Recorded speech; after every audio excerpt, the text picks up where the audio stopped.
Lily, it's been 3 years, huh? How are you doing? Are you alive? Don't tell me you've given up on life. Why are you texting me all of a sudden? How dare you text me again? Oh, you're alive. What do you want? I thought I should tell you this news. What news? I'm getting married to Evan! Oh, about that.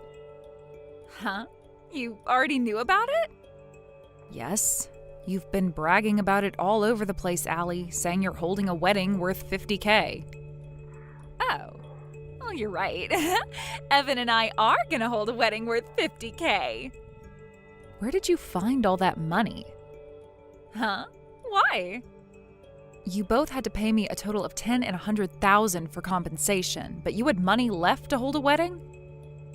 Oh, about that. It's true that we were broke after you ripped us off in the name of compensation, but my dad passed away the other day.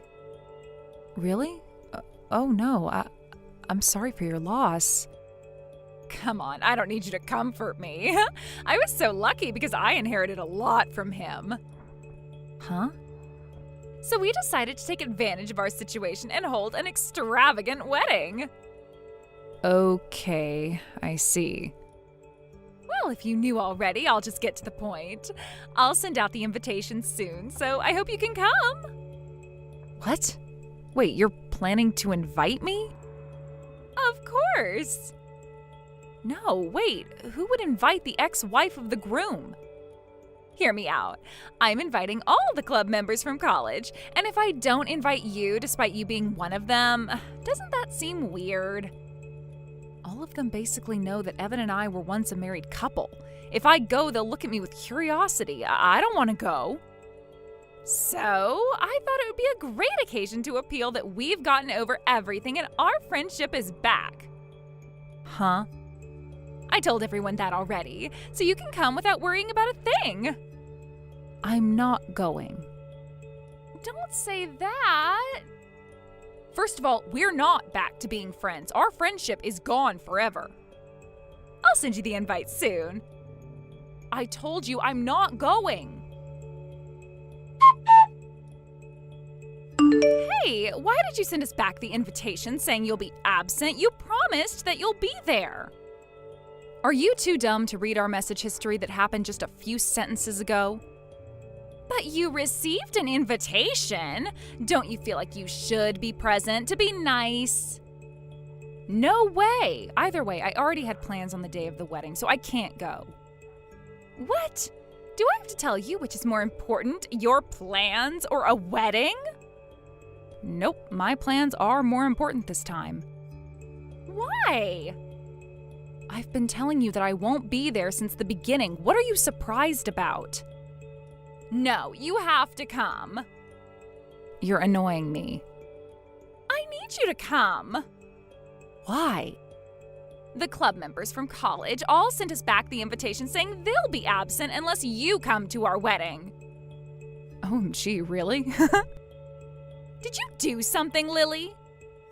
It's nothing, really. They asked me if I really got back to being friends with you and if I'm going to your wedding. So I told them everything you texted me and replied that there's no way I'm going. What? It's everyone's decision that they chose to be absent. What? What the hell did you do? Huh? The most important part is that we made up and are back to being friends.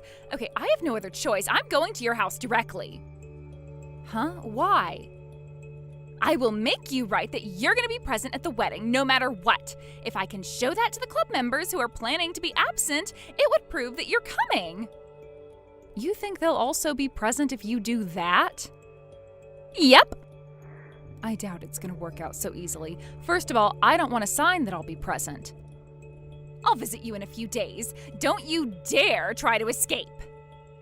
Then let me be completely honest with you. I'm abroad on your wedding day. Really?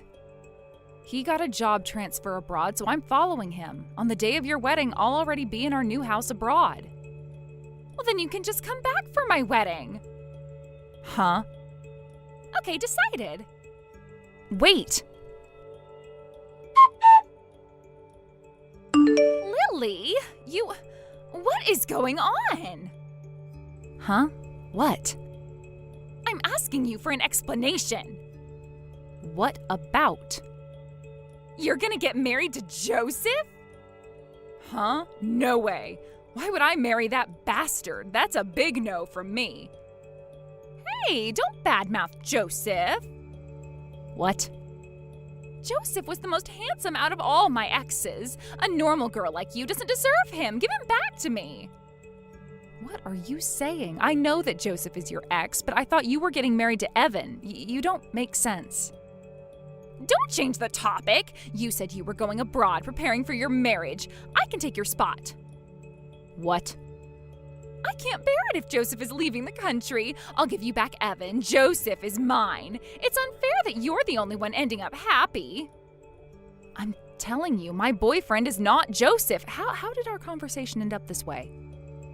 So you're gonna lie to me until the very end, huh?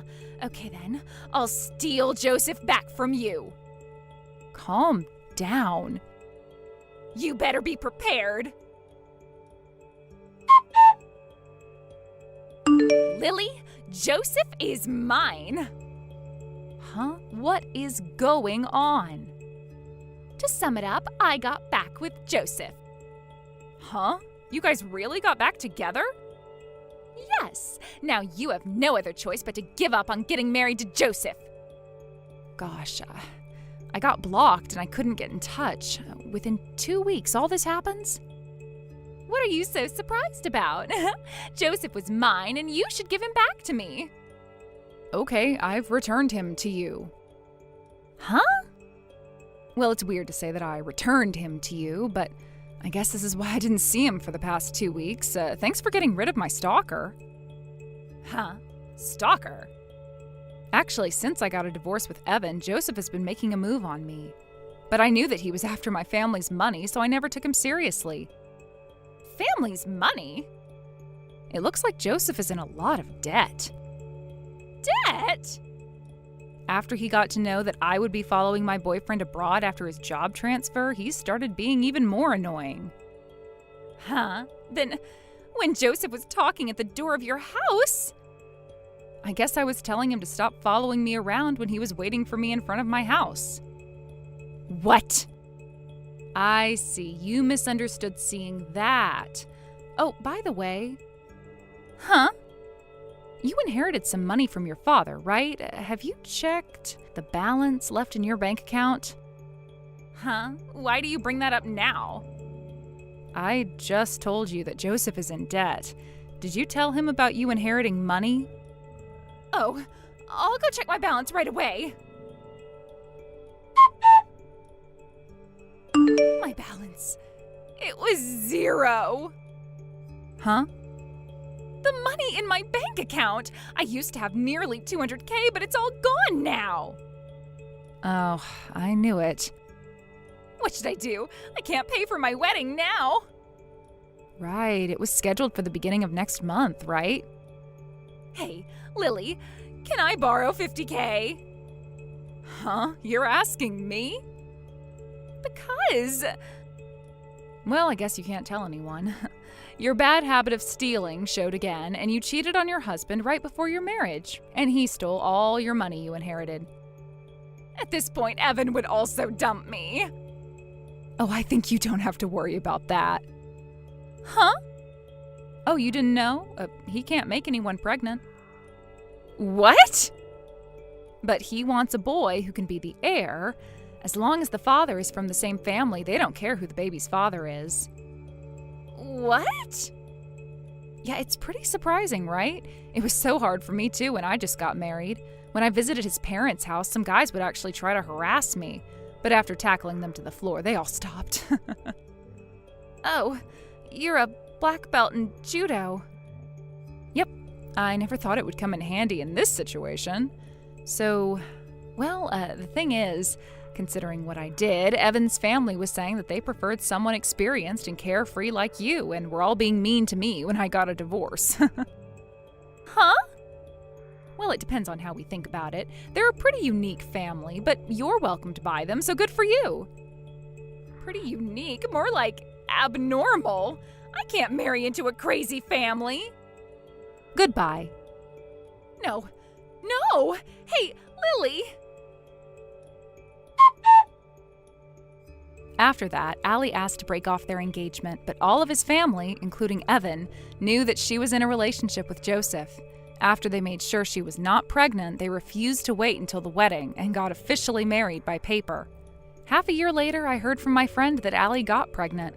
At first glance, it seems like she was living a happy marriage life despite stealing someone's husband. But in reality, it seems like Evan's family paid for the wedding after they let her off the hook for cheating on him with Joseph and after he took all of her inheritance. Thinking about all the things that happened behind the scenes, it gives me shivers.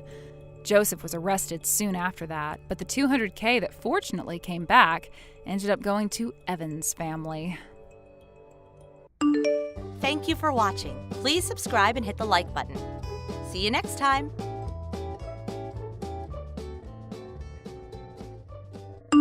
Yo, Shane, my man, how's it going, dog? What are you up to these days? Oh, wow. Thanks for messaging me, dude. You reminded me of something important. Oh, yeah? Always glad to be of assistance. What did I remind you of? That I never blocked your phone number. And that's a mistake I'll be remedying right now. Goodbye, for good this time. Oh, come on, man. You can't do that to me. After all we've been through. If all we've been through is what we're going off of, what I should do to you would get me a life sentence. Which would be totally worth it, by the way. Yikes, Shane. Chill out, would you? Nah, no need to be concerned about that. I'm perfectly chill.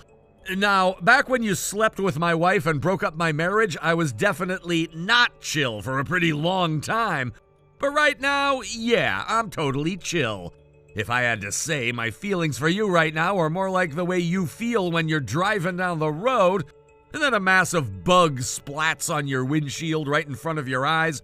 Then you turn on your windshield wipers, and all it does is spread the splattered bug guts all over the windshield. That's a pretty vivid metaphor. But why are you still so upset about it? That was all 3 years ago. And I broke it off with that chick forever ago. Yeah, I heard. Oh, you did? How? After you dumped her, she came crawling back to me. She was all like, I made one little mistake, give me another chance. That went on for about a month before she finally gave up. I actually had to talk to my divorce lawyer and have him get me a restraining order against her. Yeah, that sounds like her. But it sounds like that's all been worked out, so don't you think it's time you let bygones be bygones? And why should I? Because we were best friends back in school, dude. Seriously, we had some absolutely legendary adventures, didn't we? It's not too late to start again, man. Let's you and me go party like the good old days. I'd rather lick the bug stain I mentioned in my last metaphor than hang out with you again. Goodbye. I don't know if you really want to do that, Shane. There's something important I have to tell you, and trust me, you really want to hear this. Oh, yeah? Yeah, it's about your wife. What about my wife? I heard you got remarried, so I wanted to see what the buzz was all about. So I did some digging, and wow, you really hit the jackpot, dude! You have about 10 seconds until I block your number, so get to the point.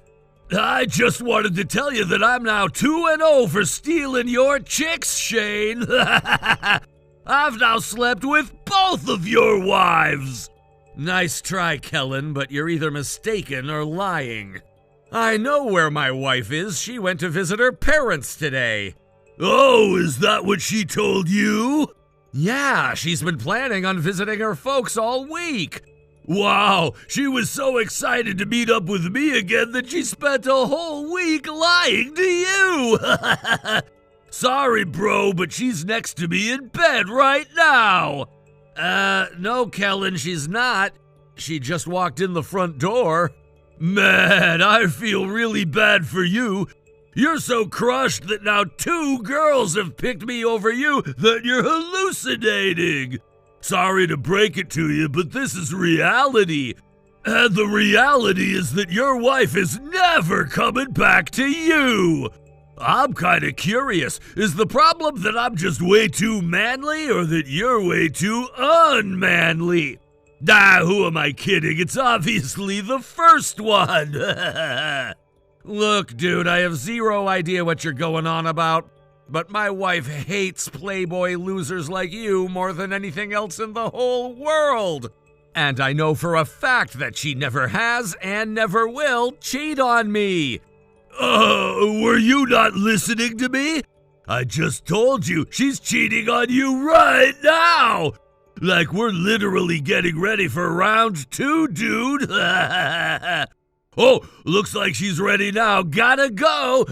I'll tell her you said goodbye.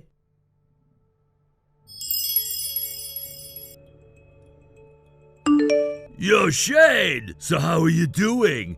Has the reality that your wife left you for me and you're single again sunk in yet? Man, how are you even getting by without anyone to do all your chores for you? I bet you've got dishes and laundry piled up to the ceiling. Just try not to end up on one of those hoarder TV shows, will ya? I'm not 8 years old, Kellen. I know how to wash dishes and do the laundry. I also know what day garbage day is, so no need to worry about me. Man, your wife made me breakfast this morning and it was incredible. I'll bet it was her cooking that really sealed the deal, huh? It's crazy to think that you've been eating handmade food like this every day. And even crazier to think that I'm gonna eat it every day now. God, that's gotta be the absolute worst, isn't it? You went from fresh eggs and bacon to microwave breakfast burritos. Actually, my wife makes pretty good handmade breakfast burritos, and I just had some this morning.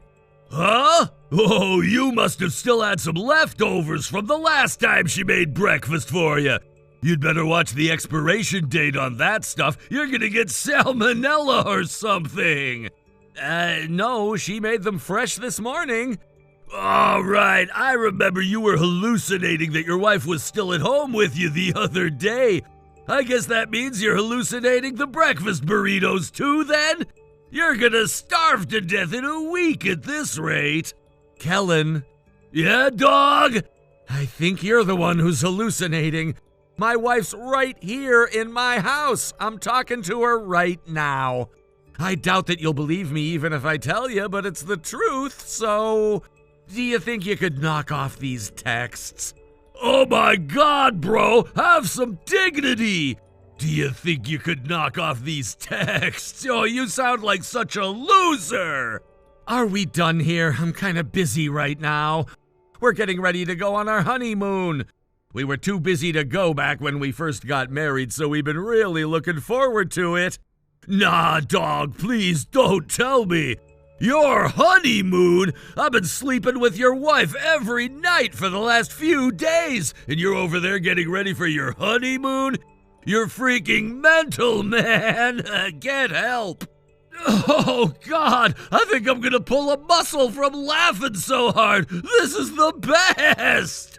Go ahead and laugh it up, Kellen. I have no idea what you're talking about. My wife's across the room from me, packing up her own suitcase. I have no idea what your angle is trying to gaslight me into thinking my wife isn't here when she totally is. But for real, dude, get a life that doesn't involve whatever the hell this is. Get a life? There's one I haven't heard since we were in middle school.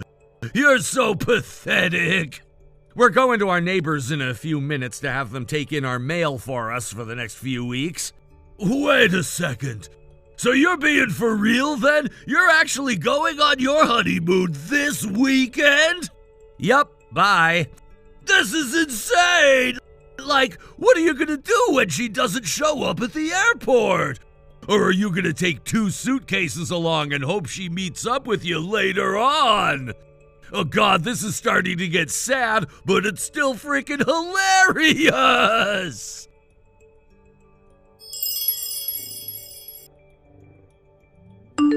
So Shane, how's your solo honeymoon treating you?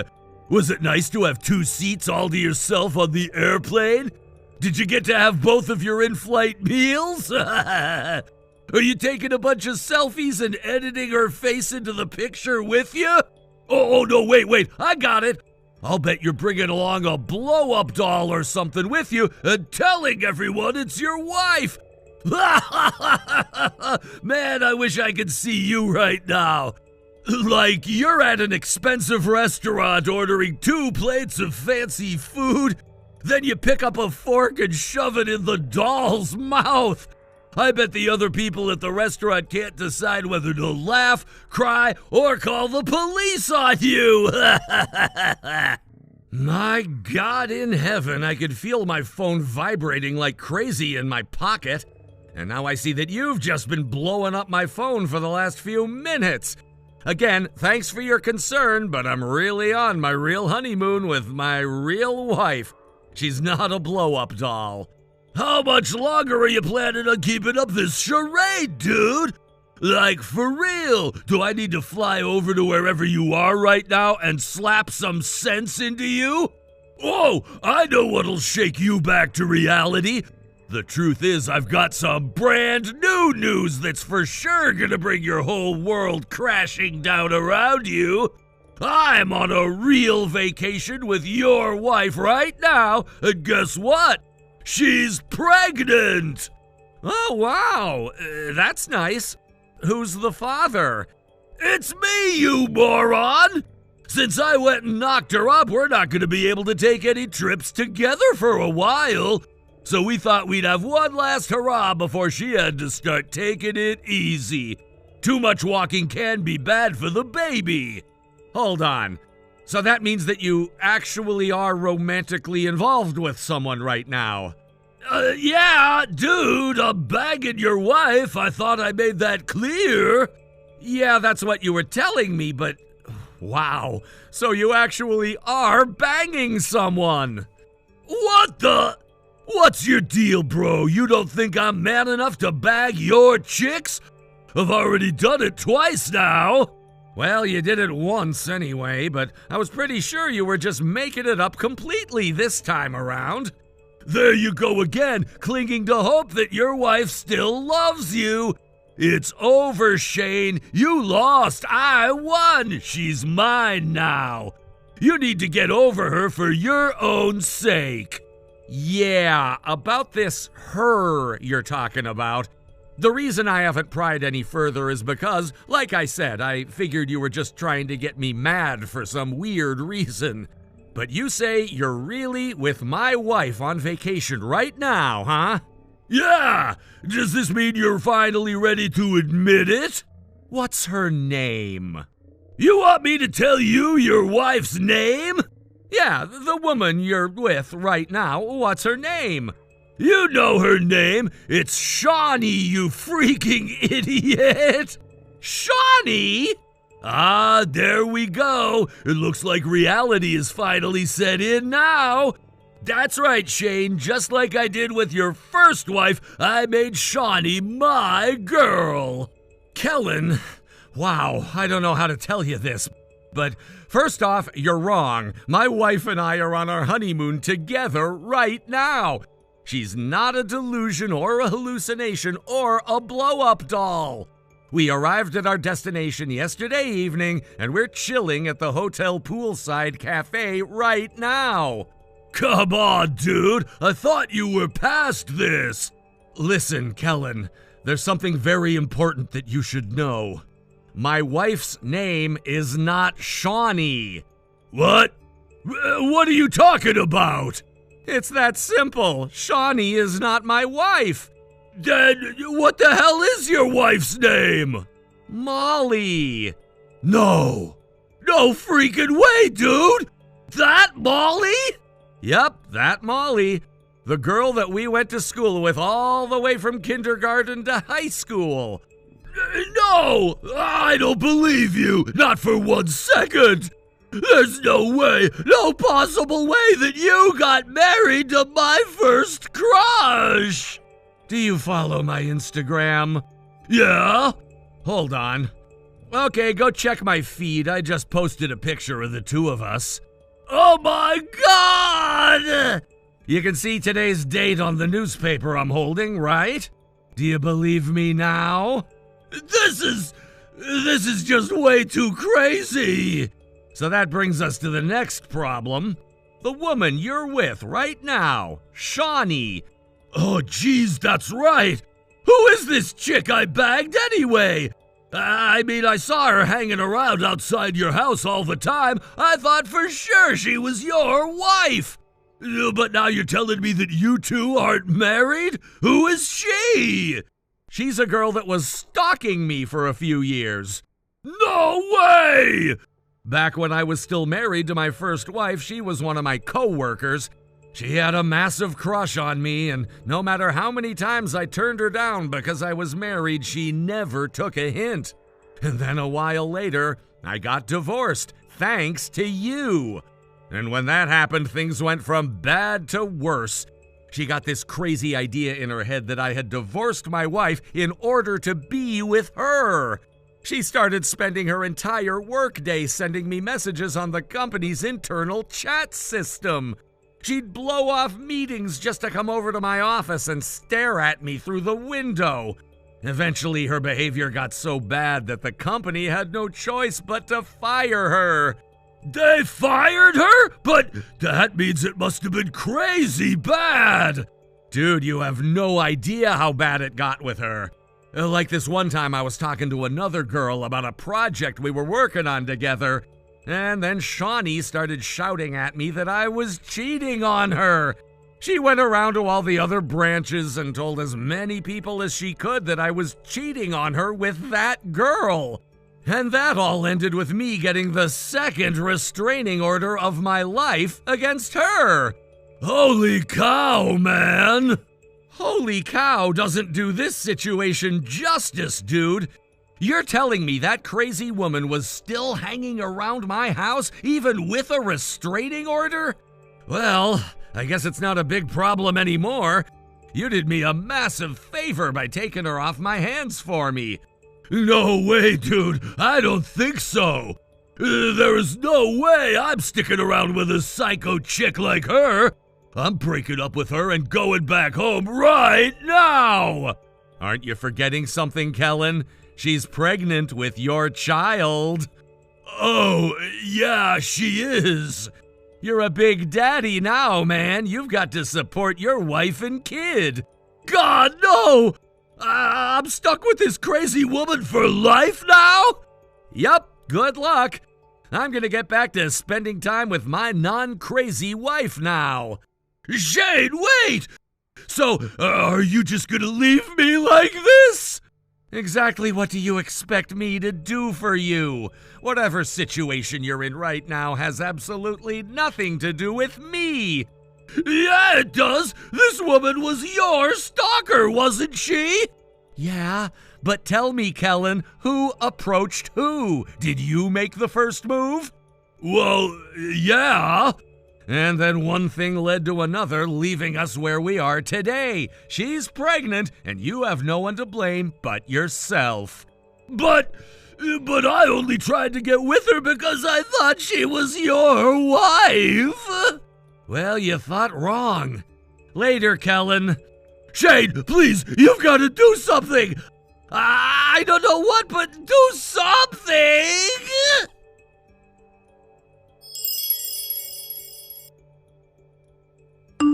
I don't know what it was, but I had this weird feeling that Kellen was up to something from the first time he texted me.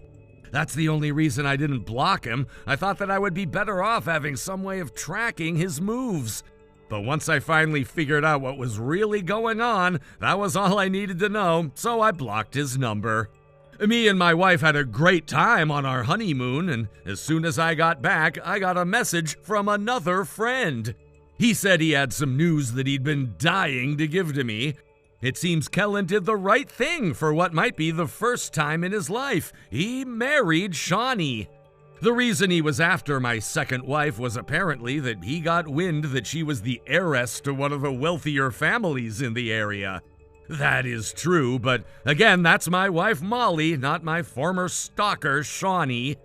Speaking of Shawnee, I got some news about her too. Her family is an absolute disaster area. Her parents are two of the biggest deadbeats you'll ever meet, and they haven't held a steady job since Shawnee was a grade schooler. She's also got a younger brother who spends all of the family's money on video games and fast food. So where does that leave my poor former friend Kellen? He's got to make enough money to support his crazy stalker wife, their kid, her deadbeat parents, and her loser kid brother. Good luck with that, dude. Thank you for watching. Please subscribe and hit the like button. See you next time.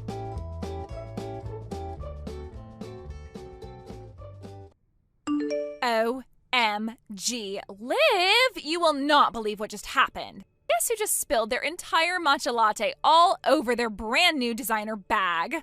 It was so tragic. The horror, the stains. Skylar, what do you want? I'm actually having a nice afternoon for once. Rude. I just wanted to share my trauma. A Girl Scout event, you know. Anyway, then, get this. The super cute barista totally winked at me while he was cleaning up the matcha massacre. Maybe it was a sign. What do you think? Soulmate alert? Skylar, please, I really don't have time for your romantic mishaps right now. Was there something you actually needed? Ouch, cold as ice, as always. Fine, be boring. But you're missing out on some serious potential boyfriend intel. He had, like, the cutest little man bun. Anyway, speaking of potential, I got wind of a potential development in your romantic life. You know, one with a sparkly surprise. Skylar, if this is about... Oh, just drop it. I wasn't trying to make a big announcement. Make a big announcement? Honestly, a rock that size practically screams its own press release. So spill, when did perfect Caleb finally pop the question? Was it some over-the-top predictable thing, hot air balloons, singing waiters? It was private, and it was perfect for us. Can you just be normal for once? I just got engaged this morning, and I'd appreciate it if my own sister could offer something other than sarcasm. Normal? Where's the fun in that? Besides, I am being supportive. I'm just thoroughly investigating all the angles. Speaking of angles, have you considered Caleb's extracurricular activities? Don't even go there, Skylar. If you're trying to imply something... Imply? Who, me? Never. I just happened to have a little chat with someone who seems to think your fiancé has a very inclusive definition of the one. Maybe you should keep your eyes peeled, sis. You never know who might be admiring your new accessory. Toodles, enjoy the pre-wedding glow. It might be fleeting. Who did you talk to, Skylar? What are you trying to pull? Oh, just a friendly face. Someone who knows Caleb intimately. They had some interesting insights into his character. Things you might not be aware of in your blissful little bubble. I trust Caleb more than I trust you, that's for sure. You've always tried to undermine anything good that's happened to me. Why would this time be any different? Ouch, again, you wound me. I'm just looking out for you, Liv. You're always so naive. Falling headfirst into these things. Maybe a little reality check is what you need. From someone who, you know, has your best interests at heart in their own special way. Your special way usually involves making me miserable. Just leave Caleb and me alone. Can't make any promises. Some things are just too juicy to ignore. And wouldn't it be tragic if you walked down the aisle completely oblivious? Just saying. Think about it. Toodles again. This matcha stain isn't going to stress clean itself.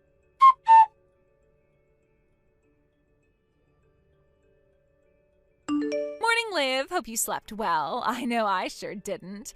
You wouldn't believe who I spent the entire night with. Skylar, I don't know who you were with last night, and I don't care. Oh, I think you will care once you find out who it was. Remember me saying I had a friend of a friend who had some insights about Caleb? Well, surprise, it was me.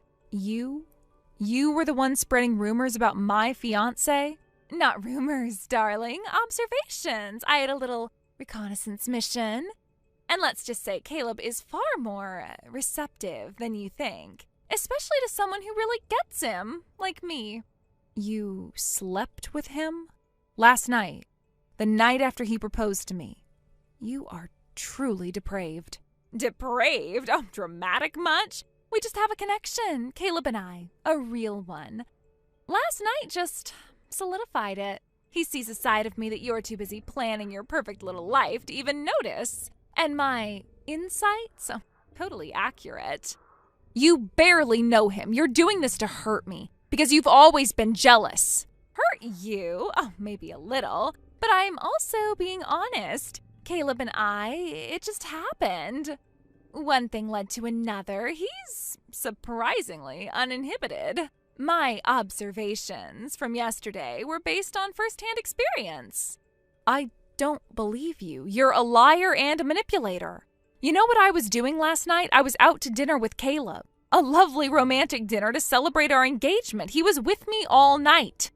Oh, honey, you poor thing. You're in denial. I get it. It's hard to face the truth that your perfect little world might be crumbling. But trust me, Liv, Caleb was definitely with me.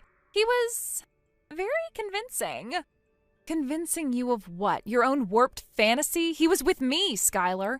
We made plans for the wedding. We talked about our future. See, coping mechanisms. It's okay. It'll sink in eventually. But last night, that was real. The connection we have, real. You're just not ready to admit that your fiancé might have found someone more exciting. More exciting than the woman he just proposed to? You actually believe that?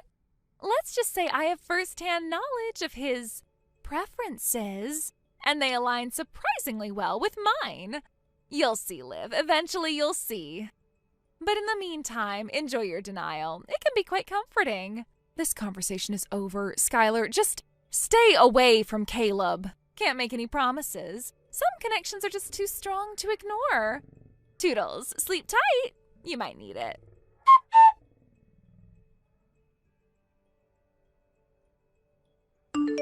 Caleb, we need to talk. Now. Liv? Hey, what's wrong? You sound upset. Everything okay? No, Caleb, everything is not okay. My sister Skylar has been saying some truly awful things. Skylar, what has she done now? I got a couple of weird texts from her earlier, but I just ignored them. Something about hoping I had a good night's sleep. It was strange. She's claiming the two of you, that you were together last night, all night. What? Liv, that's insane. That's absolutely not true. I was with you all night. We had that amazing dinner. We came back to your place. I was with you. That's what I know, Caleb. That's what I experienced. But she's so insistent. She's acting like she knows something I don't. She even implied she had some kind of connection with you. A connection with Skylar? Liv, I barely know your sister. We've exchanged a few polite hellos at family gatherings. That's it. This is completely out of left field. What would make her say something like that?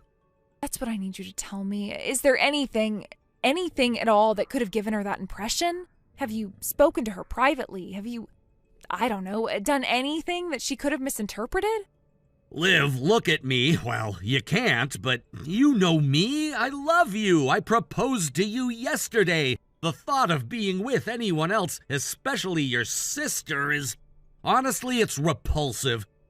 I haven't done anything. I haven't said anything. This has to be some kind of twisted game on her part. You know how Skylar can be.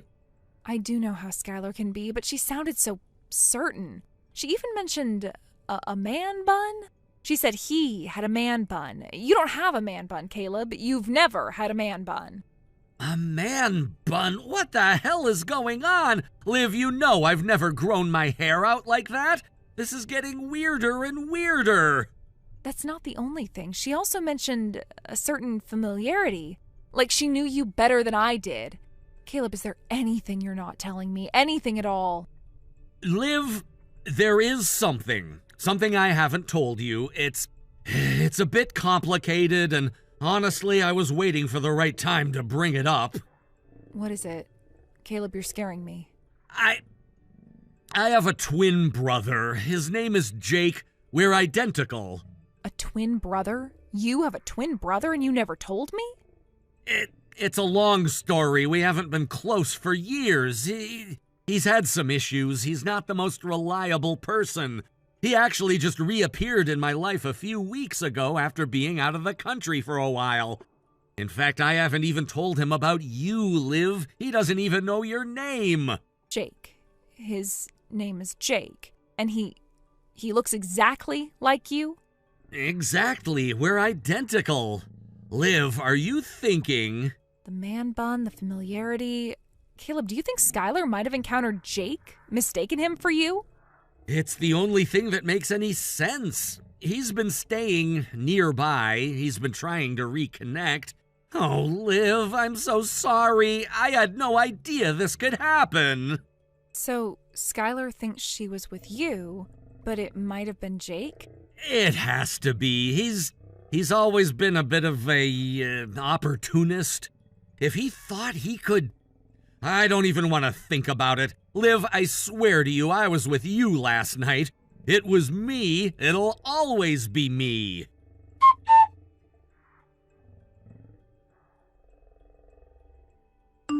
Hey there, had a blast last night. You leaving that old guy behind was the right move. Caleb, you have no idea how good it feels to hear you say that. He was so predictable. You're so much more exciting. Last night was incredible. You're incredible. Seriously, I knew the moment I saw you there was something special. Way more special than... Than her. Thank you for choosing me. I know it couldn't have been easy. Her? There is no her. There's only you. You're the one I spent last night with. You're the one I want to be with. Oh, Caleb, you're so sweet. But you know, Olivia, it must have been hard to, Olivia who? Look, last night was about us. Just us. Don't worry about anyone else. Okay, you're right. It's us now. That's all that matters. So what are we going to do now about, Don't worry about any We're together now. That's the only thing that matters. You and me. Oh, Caleb, that's all I've ever wanted to hear. So when can I see you again? I can't wait. How about tonight? I was thinking we could celebrate our new beginning, just the two of us. Perfect. I'll clear my schedule. Anything for you. So did you, tell her yet? Tell who? There's no one to tell. There's only you. You're so brave. I admire that. Leave her for me. It's a huge step. You're worth it. Every single bit of it. You're the only girl in the world for me. You know that, right? Oh, Caleb, you don't know how much that means to me. I knew we had something special. I just knew it. So about tonight, I was thinking we should make things official. Take the next step. Official? What do you mean? I mean, marriage. Let's just do it. Why wait? We know what we want. We're good together. Let's just tie the knot. Marriage? Wow, that's fast, but yes, I want to marry you, Caleb. That's my girl. Now there's just one little thing. Paperwork, to protect us both. Paperwork? Like what? A prenup, just standard stuff, what's mine is mine, what's yours is yours, just to keep things clean and simple, especially since you're leaving your previous situation. Oh, a prenup. Okay, well that makes sense. You being you, protecting yourself. I understand. Exactly. Smart thinking, right? Especially with how things can sometimes go. I'll have my lawyer draw something up. Just a formality. Okay, Caleb, whatever you think is best. I trust you. I can't wait to be your wife. And I can't wait for you to be mine. Tonight, we celebrate. And then, our future begins. Get ready for a whole new life, baby. A much better one. I am ready. More than ready. Thank you, Caleb, for everything. Anything for you. Remember that. You're my everything now.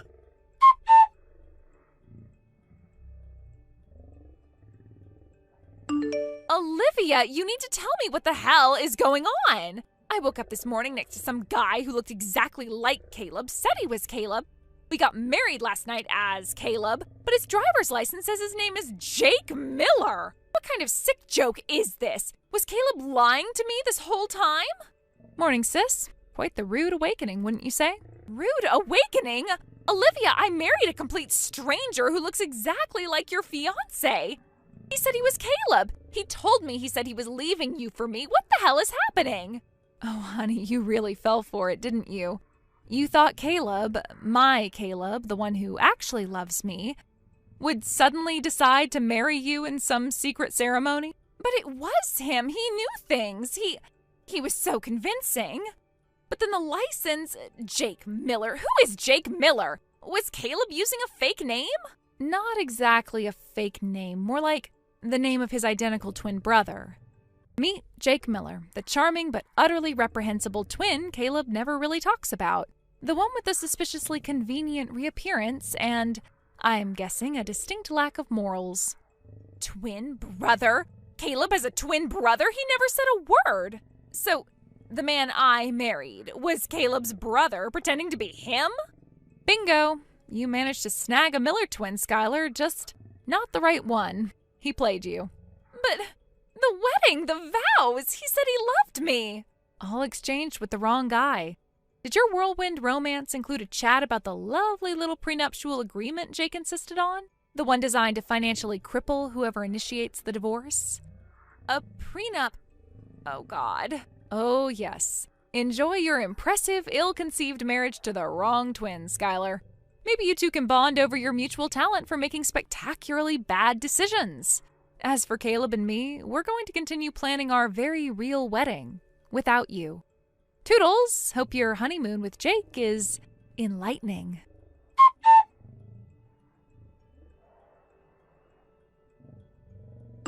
Caleb, you slimy bastard, you set me up! Set you up? I have no idea what you're talking about, Jake. Unless, did you finally meet my fiancé? I heard you two hit it off. Got married even?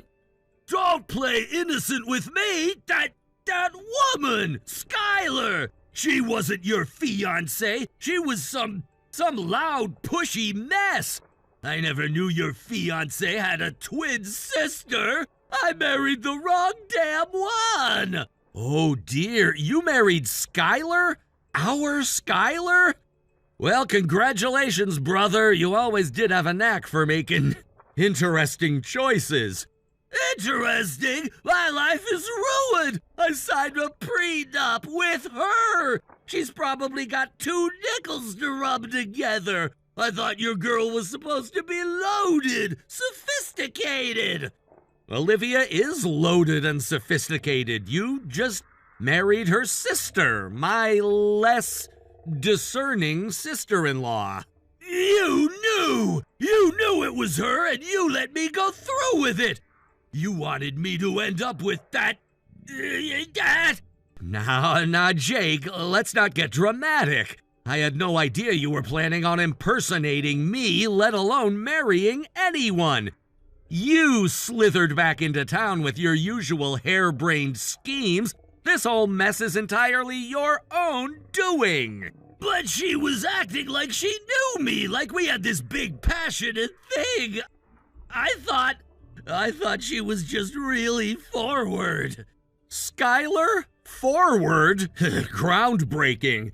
Look, Jake, you jumped into this blindly, assuming any woman who looked remotely like me and was available was my wealthy fiancé.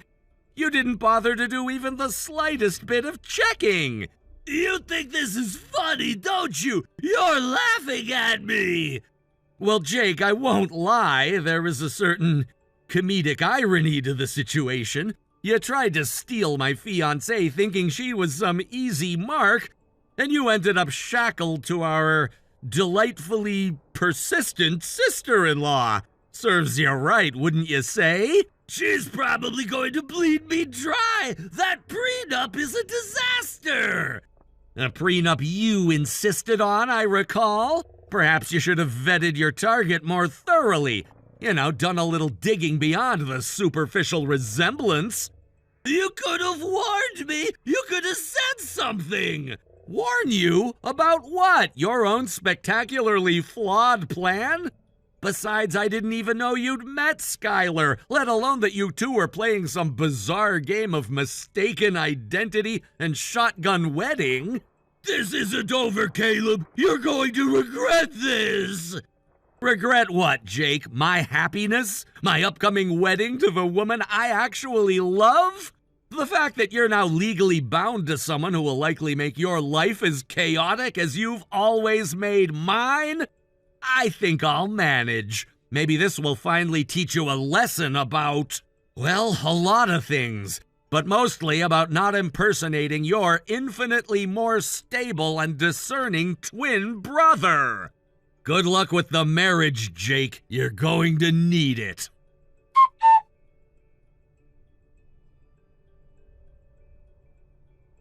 Well, life certainly took a bizarre turn, didn't it? Caleb and I eventually had our beautiful, drama-free wedding, a stark contrast to the chaotic union of Skylar and Jake. Their marriage, predictably, was a disaster. The prenup Jake so smugly insisted on became his gilded cage. Skylar, equally stubborn and unwilling to be seen as the loser, refused to initiate a divorce that would leave her penniless.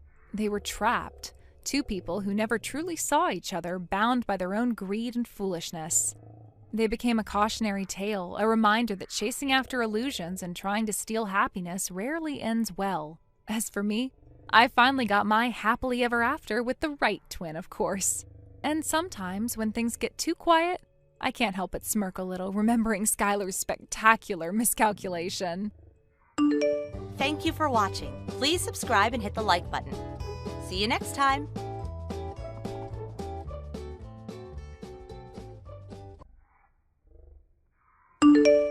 Well, if it isn't Jack. Long time no see, pal. How you been? Can you guess who this is? Huh? Wait a sec, is that Biff? It is! I didn't even realize that I still had your number. Yeah, no kidding.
Interesting. I see. By any chance, do you know who the CEO of Viral Trading's parent company is? What kind of question is that? Whatever. Who cares who the CEO is? Does it make a difference to me getting my big fat paycheck at the end of the month? Nah. If it doesn't matter, I'll just find out after I start working there. Right. I guess you will. I start next month. Okay, well, good luck, I guess.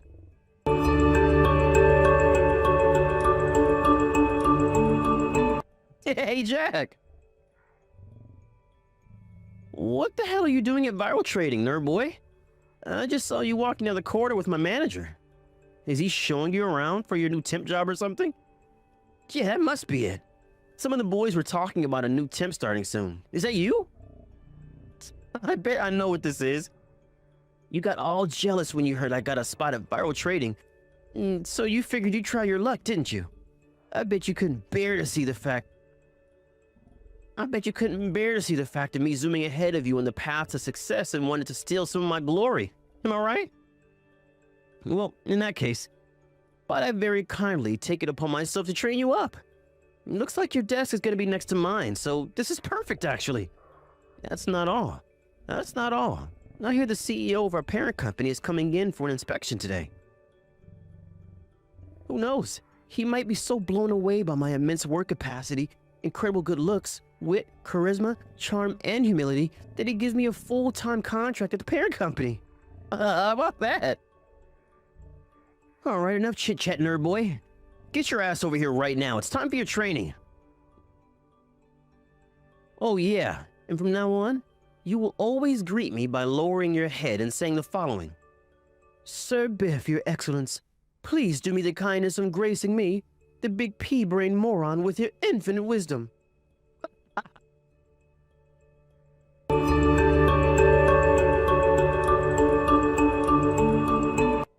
Hey, Jack, what the heck do you think you're playing at?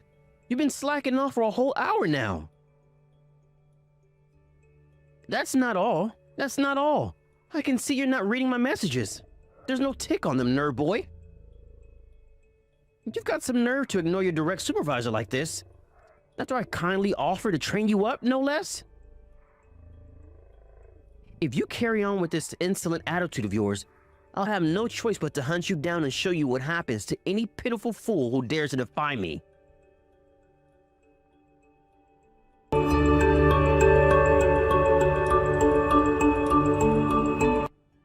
That noise you made was awesome. I can still hear it in my head.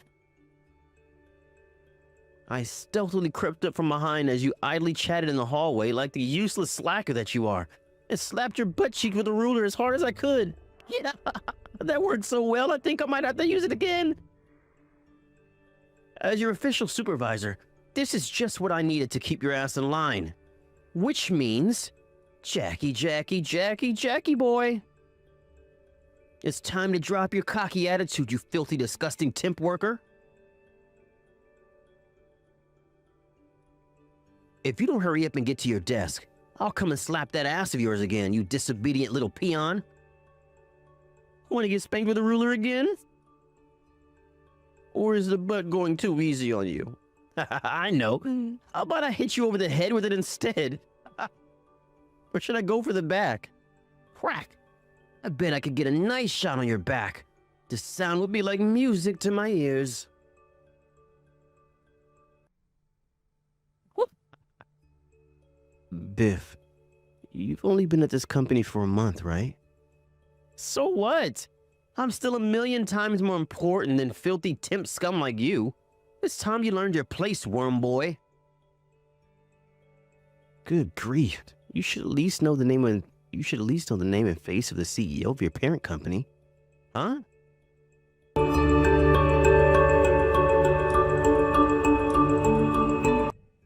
Jack! What the heck is going on here? Hello, Biff. Why would a temp worker be the CEO? Not just that, but the CEO of our parent company. Yep, that's right. I'm the CEO of Viral Holdings, parent company of Viral Trading. How could a pathetic temp worker like you ever become the CEO of anything? You have no professional achievements to speak of, and no one respects you. You seem to be making lots of assumptions and misunderstandings here, Biff. But like I tried to tell you before, there was a reason I went into temp work instead of finding a proper full-time job at a company like the rest of you guys back when we graduated college. A reason? But he didn't want me to go into a green in it, so he told me to get a year or two's worth of temp agency experience so I'd know what the professional world was like before I took on the title of CEO. I did as I was told and spent 2 years working as a temp at various companies. After that, I started working at my dad's company and learned a bunch of stuff from the other employees. I finally got appointed as CEO a year ago. What? You didn't tell me anything about this back in college. Why would I tell you in the first place? Besides, I already learned the hard way that you should never tell people more than they need to know about this kind of thing, because it only ends up coming back to bite you in the ass. I figured I was better off keeping it quiet. Anyway, it's the kind of thing you go around telling people about, is it? What the hell? But if you had told me you were CEO, I never would have done it. My left butt cheek is all red and swollen because of your little stunt with a ruler. Whether I was a CEO or a temp employee is irrelevant. You do not go around slapping people's butt cheeks with rulers. That's unforgivable behavior in any workplace. Surely even you understand that. Not only that, but who do you think you are taking it upon yourself to be my supervisor and task yourself with the role of disciplining me? You can't seriously think the company would entrust such an important role to the newbie on his trial period who's barely been at the company a month? Who exactly do you think you are? Well, it's common knowledge that temp workers are pretty much like subordinates to workers with proper contracts. That's why I took the initiative with training you up. I'm pretty sure there's nothing like that written in the company rules. Besides, you do know there are some very talented temp workers who make more than regular employees. What? Wow, you didn't know that either. No, Anyway, you'll find out how we'll be dealing with you when your manager contacts you over the coming days. So for now, you're to do as you were told at the office and take a long, hard think about your behavior at home.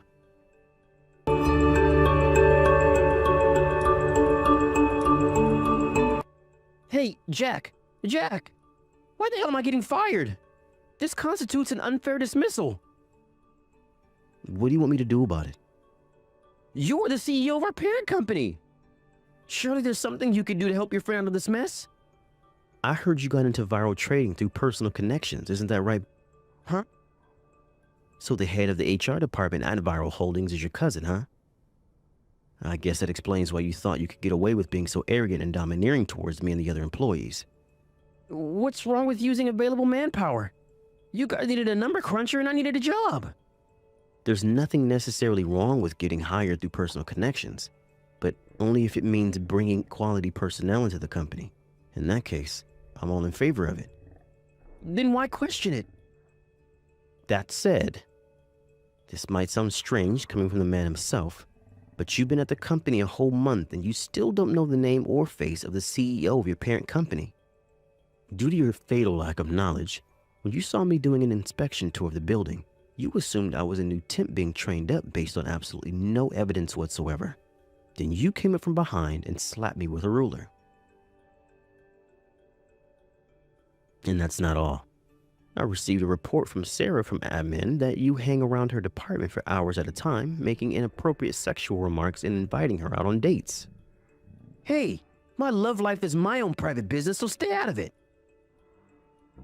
Sarah is engaged. But you knew that, didn't you? You kept harassing her even though she refused you firmly time and time again and made it very clear she was in a relationship. You pestered her relentlessly, trying to use the fact you were the cousin of Viral Holdings' HR manager as a way to impress her by trying to seem like some kind of hotshot. What's wrong with using the cards in my deck? Would you get mad at a poker player for using his ace? The fact that you think having relatives at a company gives you license to act like a selfish, creepy weirdo is messed up to begin with. To frame this more in line with your own way of thinking, you're the worst card in our deck and we have zero use for you. God, but why? Want to know who Sarah's husband is? It's me. What? What? Are you serious? The reason I went to Viral Trading HQ for an inspection in the first place was because Sarah told me she was being sexually harassed by some weird new guy. When I asked her more about it, it became pretty clear to me the individual in question was you.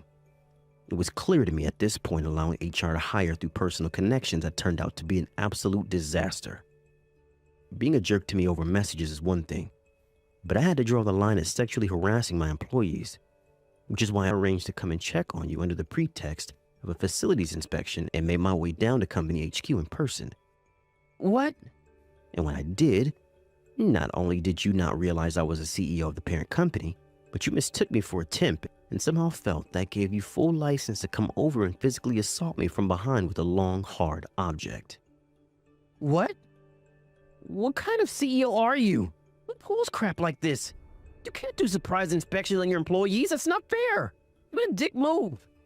The only reason it was a surprise to you is because you still didn't have a clue who the CEO of the parent company was after a whole month. Whose fault do you think that is?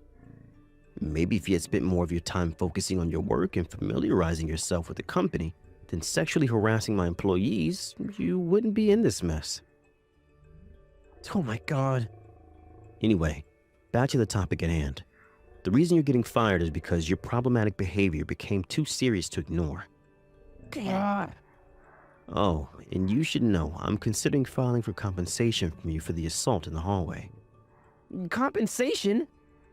Or to be more precise, settlement money that includes compensation. I already filed the police report. Police report? What the?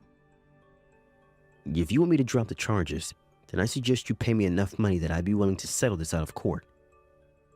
Oh my God, I can't believe this is happening. What even is this? This is the result of your actions, Biff. Is that so hard to understand? You'll be receiving a call from my lawyer over the coming days. It would be in your best interest to have a good think about what you've done and cultivate some self-awareness as to what a grade A moron you've been before that happens. Are you serious? This cannot be happening.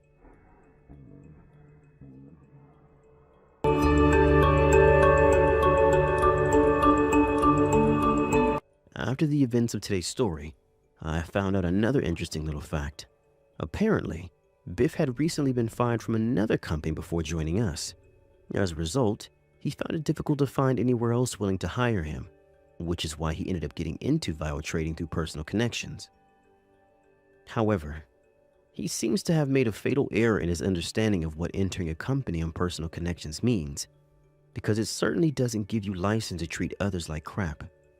Actions have consequences, and naturally, Biff's behavior led to him being fired once more.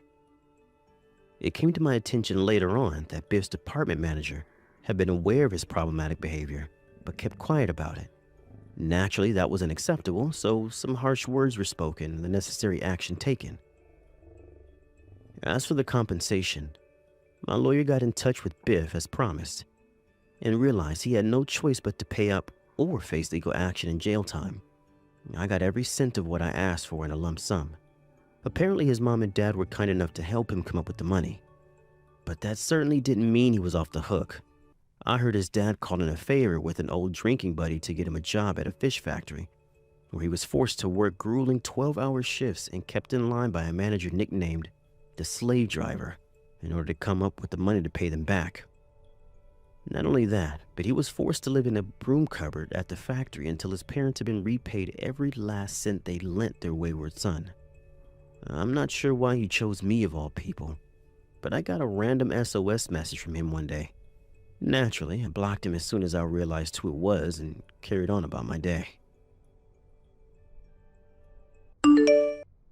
Kate, I'm sorry. I don't think things are gonna go well for our wedding tomorrow. Wait, Roland? What's going on? Ever since this morning, my dad has been saying the craziest things. Like what? He was screaming and yelling at me about how I'm trying to mix uneducated, low-life blood into our elite families. Low-life blood? I was wondering what he was doing when he left the house this morning, but then he came home with papers in his hand. Then he screamed out, "This marriage is off," before coming to me. The way he spoke about everything was all over the place, but I was able to get the gist of things. He was talking about your family that whole time. He rambled on and on. My family? What was he saying about us? My mom and I were able to get him to go into his office, and we're both waiting for him to calm down before we ask that same thing again. I'm sorry to ask this, but if we haven't figured out anything with him by tomorrow, you mind heading to the wedding venue before me? I'm gonna let the staff there know about this, and we'll come moments before the wedding all starts. And when I can, I'll do my best to explain what all happens with my dad by that time. Understood. You don't have to talk with me all the time, but I'd like to be updated on this when you have your hands free.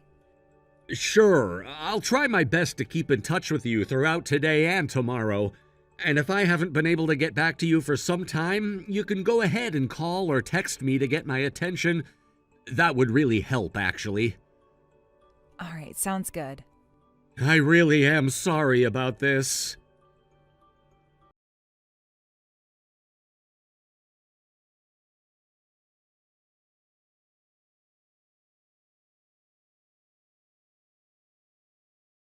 Marriage is off! Oh, is this Roland's dad? Now that I think about it, the last time I saw you, I had given you my phone number, right? This marriage is off!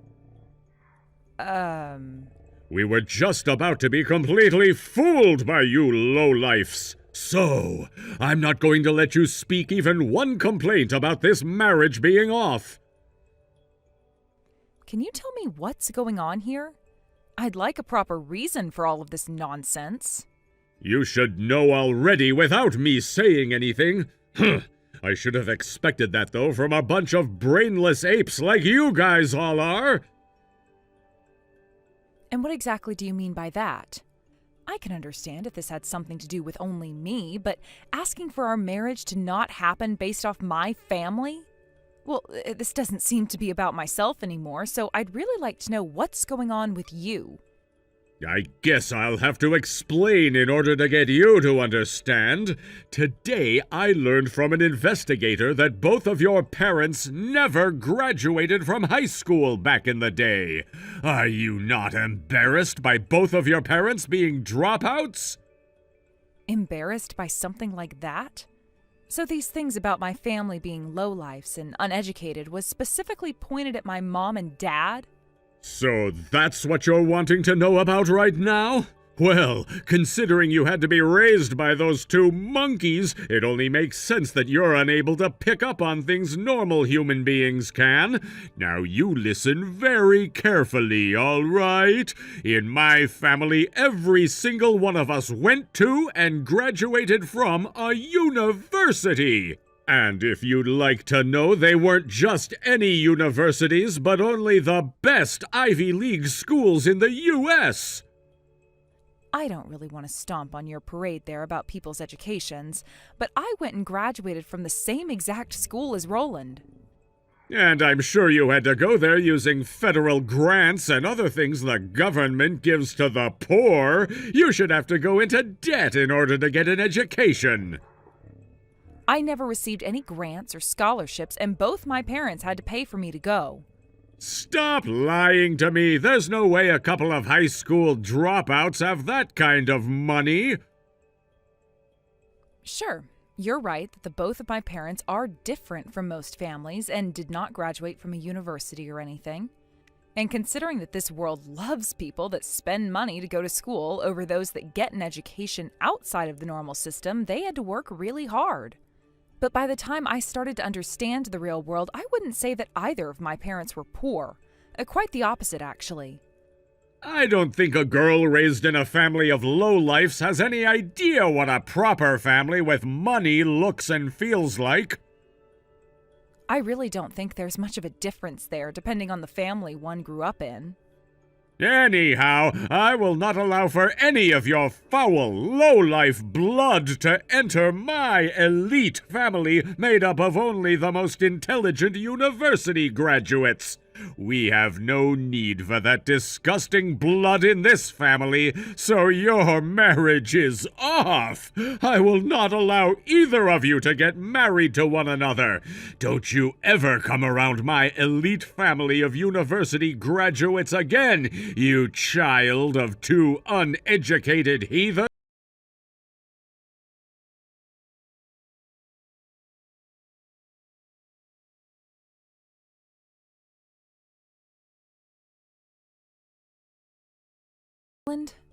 Oh, Kate, I'm sorry, but currently we've gotten nowhere with him. We were able to keep him in his office, but he's gone and locked the door on us now and won't come out at all.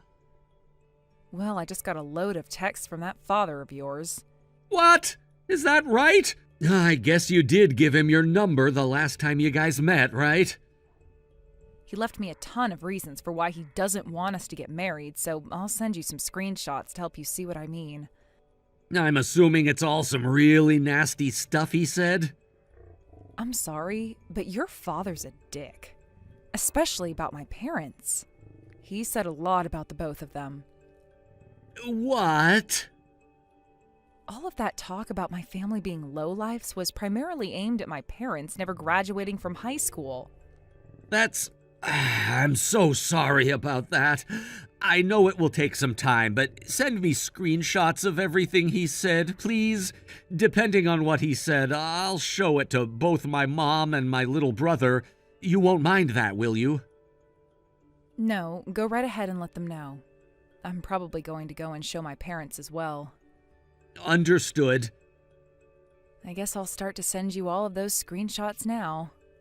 Sorry about this, but please do.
You're not canceling that wedding, and you're carrying it out until the very end. What the hell do you think you're doing? So instead of asking your son about that, you're going to text me? I already ordered Roland not to get married to you, but him not listening to me and going through with the wedding anyway has to have been your doing for sure. But the one that chose to make sure that you weren't going to be a part of this wedding was Roland himself. Both your wife and your younger son also agreed to this and have been telling everyone the reason you're not here is due to you being very sick. Excuse me? I was led to believe that everyone was still home and didn't go due to the TV being left on in the living room. From what I hear, besides when you go to the bathroom, you are locking yourself in your home study and not coming out, right? Are you really telling me that everyone went along with the wedding and not having me there that easily? To be honest, a lot of thought went into this, but from the very beginning, both of my parents have been very fond of Roland. And when it came to you having a lot against them due to their education, they made sure to treat that as a completely different problem, allowing the two of us to still get married to one another. So you're telling me that two uneducated chimps' thoughts carry more weight around everyone than an elite university graduate like myself? You're still going on about that? I sure am. In order to make this clear to you once again, in this world, those that have dropped out of high school and never made anything of themselves are nothing compared to an elite degree-holding man like myself. So, even after all that's been done and said to you, you're not only going to still think like that, but still venture to say that the both of my parents are less than human? There's nothing wrong with that, as I'm correct here. Then there's no other option here. My mom and dad are ending that contract. What? Contract? Ending it? What are you talking about? I don't remember there ever being any contract signed with a couple of lowlifes like yourselves.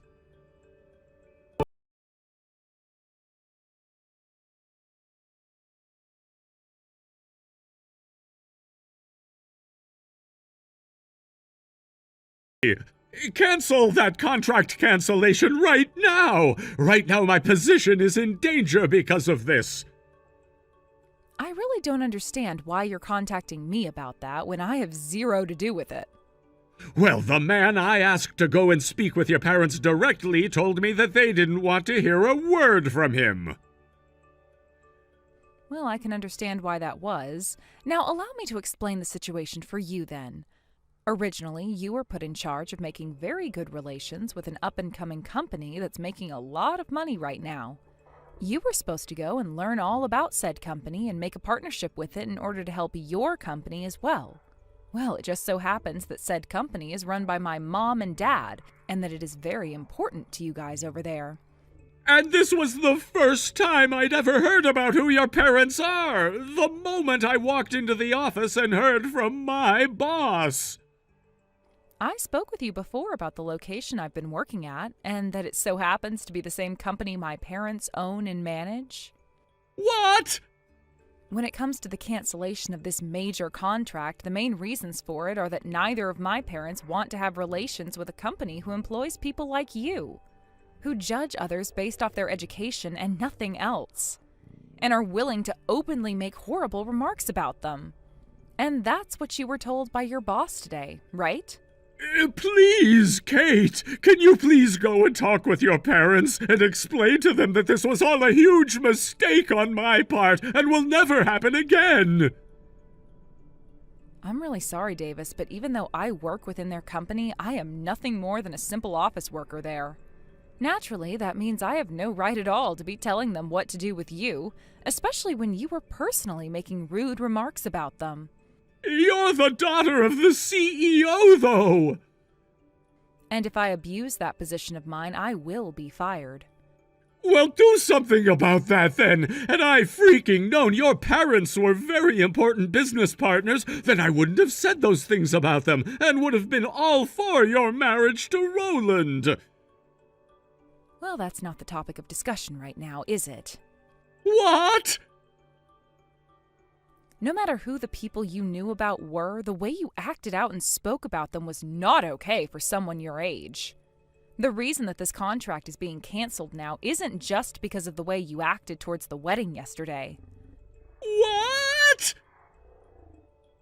Some people have said that you're causing a lot of trouble for coworkers at your job that didn't end up going to college or anything like that, and joined the workforce right after high school.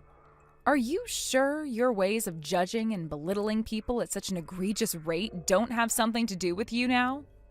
Then what the hell am I supposed to do here? There's no changing the fact that I graduated from a university, and those employees are high school graduates, and your parents are middle school graduates. Those are all facts. What the hell am I supposed to do about all of that? Unfortunately, you still don't seem to get what the problem really is with you.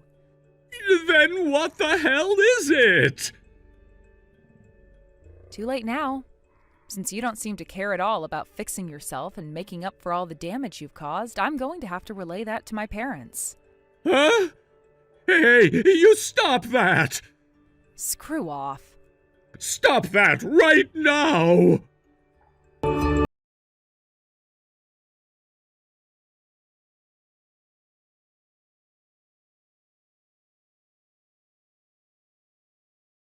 To the point, the deal in question was allowed to continue. However, there was a condition: remove the problematic employee from the new project. That problematic employee, as you might have guessed, was none other than my fiancé's father, Davis. As a result, Davis was demoted to a dead-end position, stripped of any real responsibility, and had his salary significantly reduced.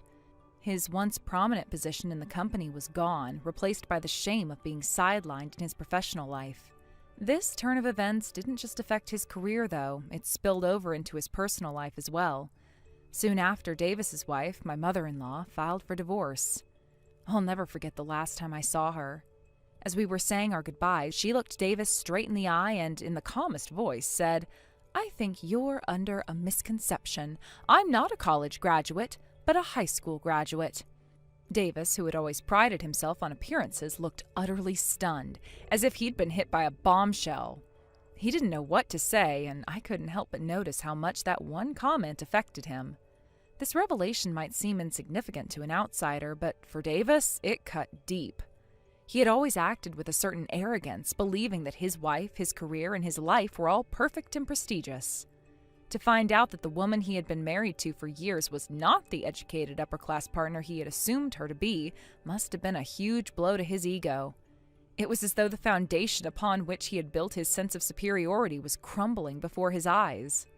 Not long after this, Davis chose to resign from his position at the company. Officially, it was a voluntary resignation, but everyone knew the truth. He was forced out. Whether it was due to shame, stress, or simply an inability to deal with the drastic changes in his life, Davis couldn't handle it anymore. He walked away from the career he had worked so hard to build, a career that had once defined his identity. However, walking away wasn't the end of his troubles. Davis was already in his late 50s, and finding a new job at his age, especially after the scandal that surrounded his name, proved to be impossible. He had burned too many bridges over the years, alienating colleagues and subordinates with his overbearing attitude. He had always believed himself to be untouchable, the kind of person who could say and do anything without facing consequences. But now, as he searched for employment, it became painfully clear that no one was willing to help him. From what I've heard, Davis is now living a life far removed from the one he once knew. Gone are the days of high-powered meetings, expensive suits, and the respect he commanded in the corporate world. Instead, he scrapes by doing day labor, picking up whatever odd jobs he can find just to put food on the table. The fall from grace has been steep, and the man who once lived in luxury is now struggling to survive. It's hard not to feel a mix of emotions when I think about Davis. On one hand, his downfall feels like the inevitable consequence of years of poor decisions, both in his professional and personal life. He treated people around him with disdain, always assuming he was better than everyone else. Whether it was his colleagues, subordinates, or even his family, Davis had a way of belittling those who didn't live up to his impossible standards. In the end, that arrogance isolated him, and now, when he needs the help the most, there's no one willing to offer him a hand. He was a man who built his career from the ground up, and in many ways, he deserved the success he achieved. But somewhere along the way, he lost sight of what truly mattered, and that's when everything started to unravel. As for his personal life, the divorce from my mother-in-law was the final nail in the coffin. Their relationship had been strained for years, but Davis had always assumed that his wife would stay by his side no matter what. In his mind, she was a part of the image he wanted to present to the world, an educated, cultured woman who matched his idea of success. But when she revealed that she wasn't the person he thought she was, it was a wake-up call. Suddenly, Davis realized that everything he had built was based on false assumptions. In the end, Davis's life is the cautionary tale of what happens when pride, arrogance, and poor judgment go unchecked. He had everything: career, family, status, but he took it all for granted. Now he spends his days doing menial labor, barely scraping by, while the world moves on without him. It's a lonely, impoverished existence, and it's hard not to imagine the regret he must feel as he looks back on the choices he's made. Thank you for watching and listening. We hope you enjoyed the video. Don't forget to like this video and subscribe. Also, feel free to leave a comment about what you thought of the story. We look forward to seeing you at the next story. Dad, can you start coming home right now? Oh, Mary? But you're on a business trip right now, aren't you? There's no way you can come all the way home now. I'm sorry for taking so long to get back to you. If you have a lot to talk about, you can go ahead and start telling me it all now, since I'm about to get on the train anyway. By the way, what happened to you being at school? You shouldn't have the day off or anything like that today, right? I have a fever and decided to come home early. Wait, did you catch a cold or something? Probably, yeah. I see. You go get into bed then and warm yourself up and take some water into your room with you so you stay hydrated. There should be some medication in the pantry you can take if you start to feel even worse and cough more, all right? But, Dad, I can't get into the house right now. Huh? Did you forget to take the house key with you to school today? I guess so. I went and changed my bag yesterday to a brand new one, and when I was moving all of my things over into it, I must have forgotten the house key. Wait, but Mom should still be there at the house today, right? She told me she didn't have any plans to leave the house for today. I heard that from her as well, but it doesn't look like she's home right now. I rang the doorbell over and over again, but she never came, as well as banged on the door some. And the man next door just came out and told me that about an hour ago, Mom left the house and hadn't come back yet. What is she doing right now? And right now you have a fever, right? Do you think you can make it over to Grandpa's house just down the road? I heard that Grandma took the day off her part-time job as well, so she'll be home to take care of you. Let me call and ask them if it's fine for you to go there. I should be able to make it out to their house soon. Have a safe trip and be careful, please. I'm going to talk with my company and see if I can start heading home today to meet with you tonight. Sounds good.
Marge, next month I'll be going on a really long business trip, all right? What? From the second Monday that month, I'm going to be out of town for about 3 to 4 days, or maybe even a week if I have to. Wait, you have to be gone for up to a week? What, is there something wrong with that? Well, actually, during that time next month, I'm probably going to be going on a small trip out of town. Well, that's pretty rare of you. Well, look, a couple of months ago I had that high school reunion, right?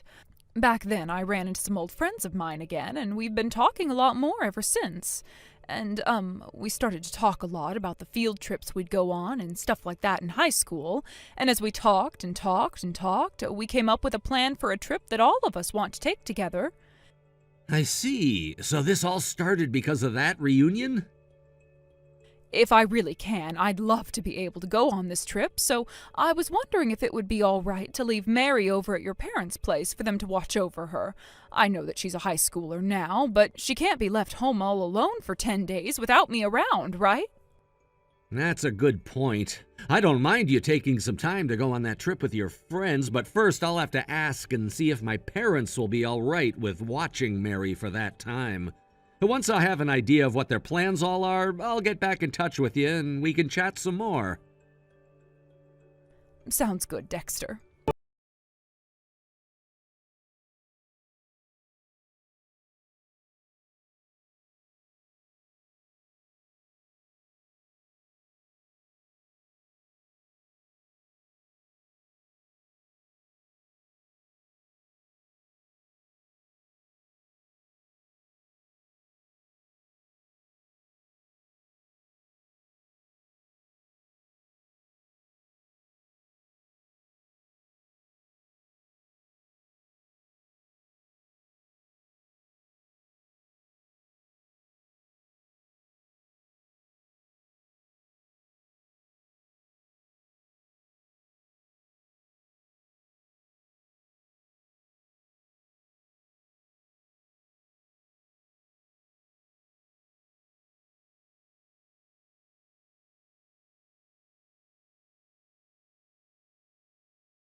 Able to get the front door open at all. What's going on here?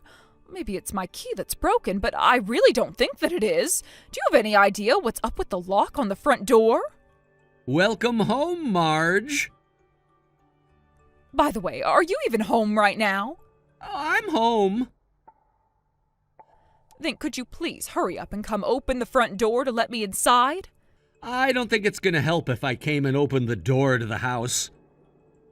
What do you mean it wouldn't help? Because the house that you're at is my previous house, right? What? What do you mean by it being your previous house? I moved. Huh? Sorry for doing this while you were out having that affair with another man, but Mary and I have moved out of there and are settled in here, so there's no reason for you to come back to us anymore. What? Hold on a second. What was that about me having an affair? What are you going on about right now? Are you going to try playing dumb with me now or something? Are you seriously saying that I've been having an affair with another man? Well, that's what I just said, wasn't it? Oh, stop talking a ton of nonsense about me, please. I told you already that this trip was me and my old friends getting together to go enjoy ourselves. We literally talked about this already, right? Really? So you like to go with your friends to hotels like that one? What? If that's the kind of place you're taking your friends to, and those are the kinds of things you do with them there, then I do not want to meet any one of them. And to think that the man is married himself. Huh? And to make things even more tough, he's the father of one of Mary's classmates. What I'm hearing so far is that you and him talk to one another a lot due to the fact that you both have kids in the same class. And that ended up with you in bed together for 10 days. I'm really trying to figure out how that could have happened so quickly, because if there's no good reason for it, that's all too strange. Honestly, you guys' reasoning might be something I can't comprehend. How much do you know about this? I know the things that are most important to me, so a lot of it. What? The reason I began to have doubts about you in the first place started the last time I had to leave town for work. I never ended up saying anything to you about this, but Mary ended up having a fever at school and took the rest of the day off to be at home.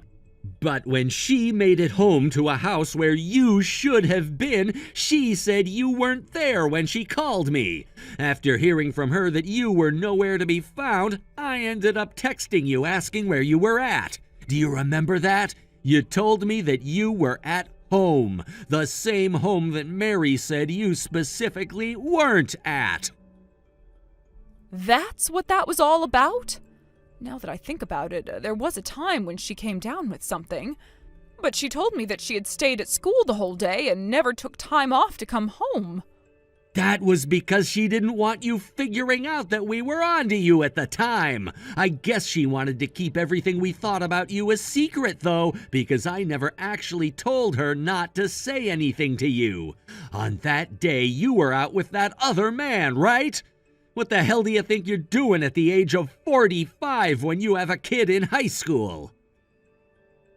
Well, you said that you both moved out of this house, right?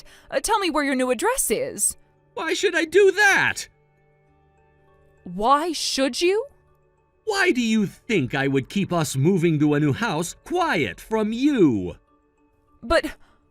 Mary really hates your guts now, Marge. What? On that day, on a rare day where she was so sick and needed to leave school to go home and rest, she came home to nobody being inside and having no way to let herself in. I'm sure she felt helpless as hell then. And after that, thinking when she'd talk with me I'd give her a reason for why you weren't home, we both had to learn that you've been having an affair. And that day you were out with another man who wasn't her dad. I think to a high school girl like Mary, learning something like that about her own mom is one of the most, if not the most, shocking things ever. So it makes sense why she hates you so much now. But, I think that at least meeting once to talk all of this over. That's not enough to get me to tell you my new address where we're living. Also, I have one other thing to tell you that's pretty important. Mary's changing schools. She's changing schools?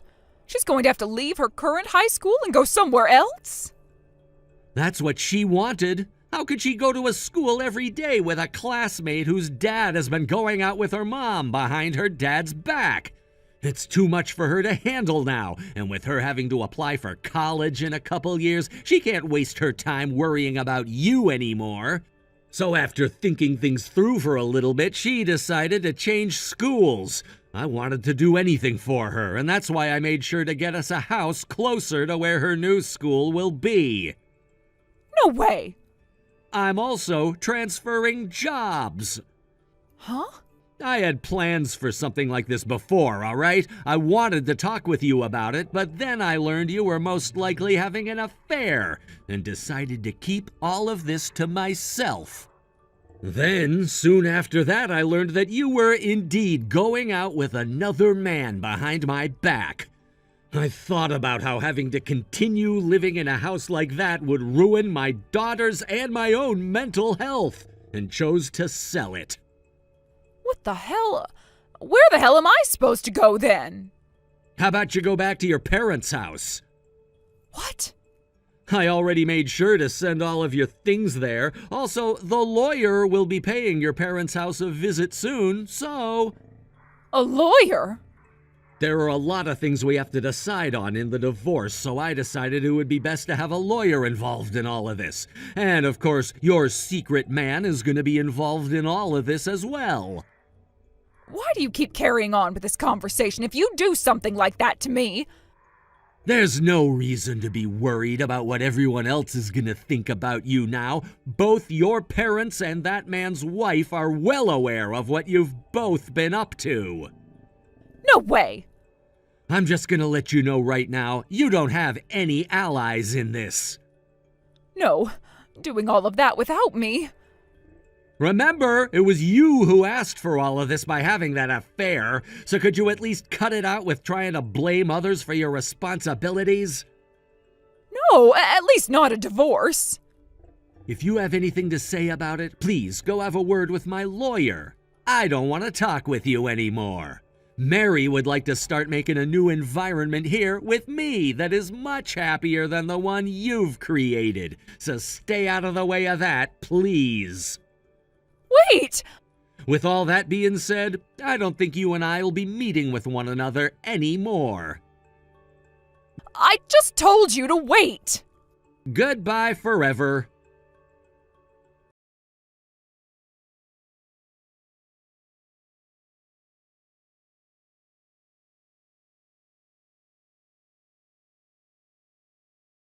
Later, after finalizing the arrangements for alimony and child support, the divorce was officially settled. It seems that my ex-wife had planned to remarry her affair partner, but surprisingly, he chose to reconcile with his own wife instead. In a complete reversal, she immediately turned to me asking for reconciliation. When I refused, she apparently went to my parents' house, only to be shocked by the fact that a different family was living there. She was completely taken aback by this unexpected situation. I had already informed her that my parents had moved with me when I relocated, but it seems she had forgotten. In her panic, she caused quite a scene at the house. Afterward, she was severely scolded by her parents. Given that alimony and child support were part of the divorce settlement, her parents arranged for her to be transferred to a distant workplace. There, she's under strict supervision and seems to have finally come to terms with the situation. Now, from what I hear, she spends her days quietly working, going through her routines in silence. Thinking back on the sequence of events, it's almost surreal how quickly things escalated and then shifted again. My ex-wife had been so certain that her future lay with the man she had chosen over me, yet fate had other plans for her. I can't help but feel a sense of poetic justice in how things unfolded. The fact that her affair partner decided to return to his wife, abandoning her plans for remarriage, must have been a crushing blow to her. In that moment, she probably realized the gravity of her choices and the consequences of her actions. When she turned to me seeking reconciliation, I was already past the point of no return. The betrayal and hurt she had caused couldn't simply be undone with a request for forgiveness. I had spent countless sleepless nights agonizing over the situation, but by the time she asked to come back, I had made peace with the idea of moving on. Refusing her was my way of reclaiming my dignity and asserting that I deserved better than being her second choice. Her visit to my parents' old house still makes me laugh when I think about it. The fact that she went there expecting to find them, only to discover that a completely different family was living there, must have been quite a shock. I had clearly told her we had moved, but it's clear she wasn't paying attention, or maybe she was too caught up in her own world to remember. Either way, the scene she caused when she realized her mistake was both embarrassing and unnecessary. Her parents, who had always been somewhat strict, understandably didn't take kindly to her behavior. From what I gather, they were deeply disappointed in her choices. With the divorce settled, they arranged for her to be sent to a workplace far away where she could no longer easily meddle in my life or cause more disruptions. The fact that she's now under close watch means she's finally had to confront the reality of her situation. Thank you for watching and listening. We hope you enjoyed the video. Don't forget to like this video and subscribe. Also, feel free to leave a comment about what you thought of the story. We look forward to seeing you at the next story. Mom, prom at the convention center downtown is over with now, so I'm going to head out to dinner with some of my friends before coming back home to you. We shouldn't be out too late tonight, and I might even have a friend of mine come over to stay the night as well, if that's okay. Sounds great, Danny. Just make sure you don't get that prom dress dirty while you're out having fun at the restaurant or wherever you guys plan to have dinner. I'll try.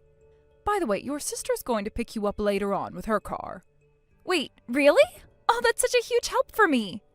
And if the rest of your friends are all heading back home in the same direction, she said she'd be happy to accommodate 3 others in the back of the car. So when you have a time, a place, and an amount of people you plan to have taken home, please text your sister and let her know. Roger that. I'll ask everyone and see who can ride along.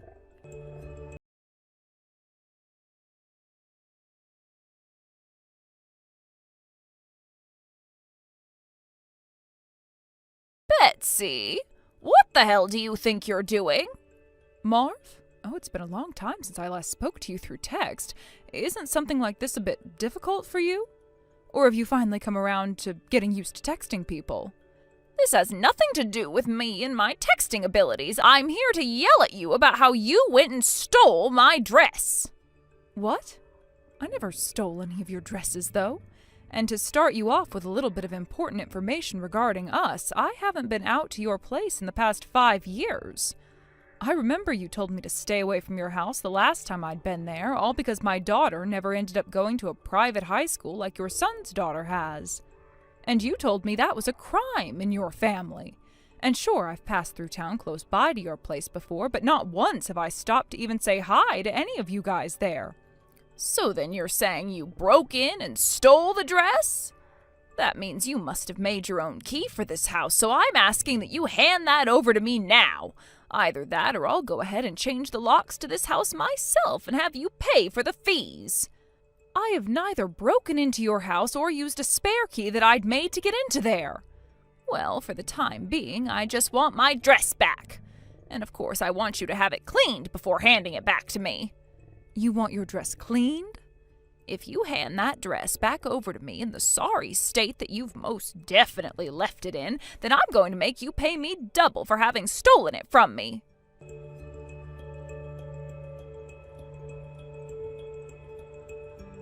Mom, I just called and asked for Jessica to come and get me. Danny, why do you seem so gloomy right now? And why are you already asking to be brought home when it's only been around an hour since you told me you'd be going out to dinner with your friends? As we were walking down the street to head to the restaurant, we passed by Grandma's house. You know, Dad's mom's house. And as we were passing by it, I had red wine splashed all over the dress. What?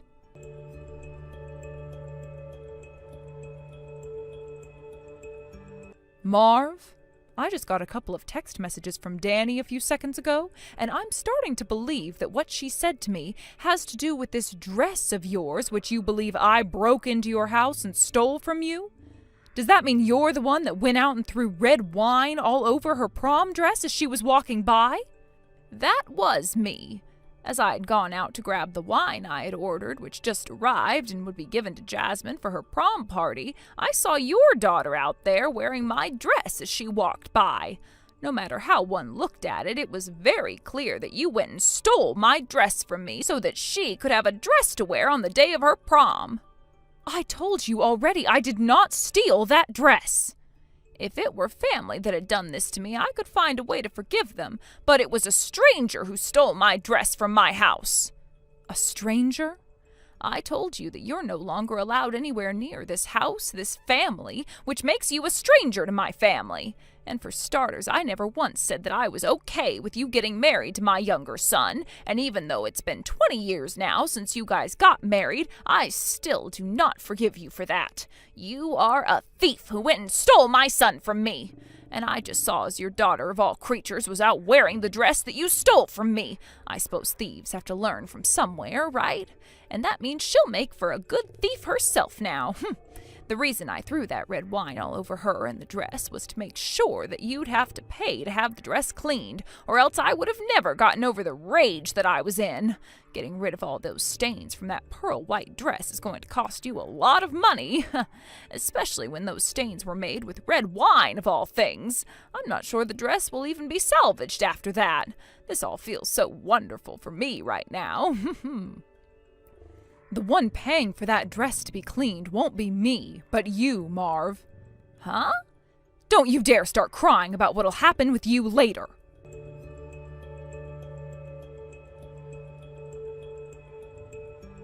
Danny, this is about your prom dress from a few weeks ago.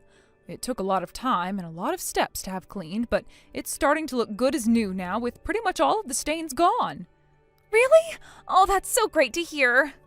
Seems that your friend you were with at the time, who had the bright idea of patting off a lot of that wine the moment it hit your dress, was a hero that night. Make sure to go and tell them thank you for using up all of their tissues for that, please. Will do. By the way, have you talked with Aunt May about any of that? Just once. And what did she say about all of this? She was even more angry than I was at the time. I'm sure she was. I mean, Grandma did something that would get anyone's blood boiling, right? Especially when that dress was something you had gotten from your grandma a long time ago and was still in mint condition. That's right. Originally, that dress was given to my sister, Aunt May, after my mom didn't want it anymore, who then went and gave it to me. And when you turned 14, I handed it down to you because I was the only one of us to have a daughter in the first place. And then with me, I remember how upset she was when she had to give it to you because she only had boys and no girls. And, well, that dress was almost ruined with wine, all because Dad's mom thought that the dress was hers for some reason, and that she had the right to call you and I thieves for having it? Mom, I really hate that Grandma so much, and I wish she'd just die. Like, seriously, I wish she would just kick the can already, because there's no way someone who hates their own son even should be alive. For the time being, I think that a lot of this misunderstanding will be taken care of. And I was able to hear from Aunt May about how Grandma became so confused there and started to think that I had stolen that dress from her. Wait, how could Aunt May know? Oh, that's right. Both your mom and Dad's mom went to the same elementary school when they were younger and were in most of the same classes, right? That's what it seems like. But they weren't really that close, and one could say they actually hated one another back then. Well, with the past in mind, we are going to be making sure that jerk gets what's coming for her after what she did.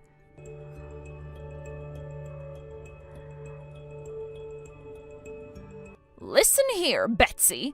I have been waiting this whole time, wondering when you'd be giving me my dress back from that dirty daughter of yours, and was even being patient with the cleaning for it and everything. Now, what the hell do you think you're doing, making me pay for that dress to be cleaned instead of giving it back to me now? I'm sure that the price it costs to have the dress cleaned is more than one would normally think, but it's not to the point you can't pay it off, right? And of course, that price isn't going to be enough to make you pay for having ruined my daughter's time after her prom, when she was just about to go out with all of her friends to have dinner that night. So I'll make sure to deal with you later on that one, since we've both gone and settled the bill for the dress's cleaning. So get to it, making sure that the bill is paid for on time. I told you already that you guys went and stole my dress from my house and tried to use it as your daughter's prom dress. You are thieves! Do you remember anything about my mom? Huh? Your mom happened to be one of the girls that was in some of my classes throughout elementary school, right? And that was my number one reason for not wanting to let my son and you get married to one another. And I know the reason for why you hate my mom. It's because you had your first love back then and went to him confessing your love and asking him to date you.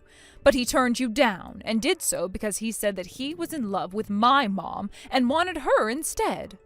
Huh? Why do you know about that? I'm sure that you don't remember this, but back in the day, you really made a name for yourself after being so emotional, and that story spread throughout the school like wildfire. What? There were all kinds of things that you did throughout the years, and when it came time for you both to go to prom, the same sorts of things happened. My mom happened to wear a dress at that time that very much resembled yours, and you told her not to wear the same dress as you before dousing her in tons of water. But before she could become totally drenched, she was able to move out of the way with her very quick-reacting soccer player body, and was okay. Oh, I remember all of that. I was in such a fury wondering how much more that woman wanted to traumatize and hurt me back then before she'd be willing to leave me the hell alone. And I hear she proved to you that the dress she had on only resembles yours a little because of a complete coincidence. Huh? In other words, you really only attempted to drench her completely over something that wasn't even that big of a deal and wasn't something she had done on purpose. And so what? You're bringing up something that happened between your mom and I over 30 years ago, so what's the point in all of this? So you still don't get it then? What the hell are you trying to tell me? Have you ever gone to see if that dress you think we'd stolen from you is missing from your closet yet? What the hell are you talking about? That dress that you threw red wine all over, which Danny had been wearing to prom, was the same exact dress that her mom wore, that I wore, back when you told me not to wear the same dress as you 30 years ago. That so happens to be my mom's dress, which she has passed along from generation to generation. What? It's a dress that my mom first handed down to my sister, who then handed it down to me, which I then handed down to my daughter for her prom. It is a history in my family of being worn to proms, and that is why I wanted Danny in it this year. So this whole thing about you saying I'm the one who stole your dress is yet another one of your ridiculous misunderstandings. Even after 30 years, you are still assuming that the dress my family has is the same dress as the one you own, right? But I'm certain that you guys stole mine. Also, I've heard that the dress you had for prom years ago was repurposed into a wedding dress, where there was a lot more volume added to it before you got married, right?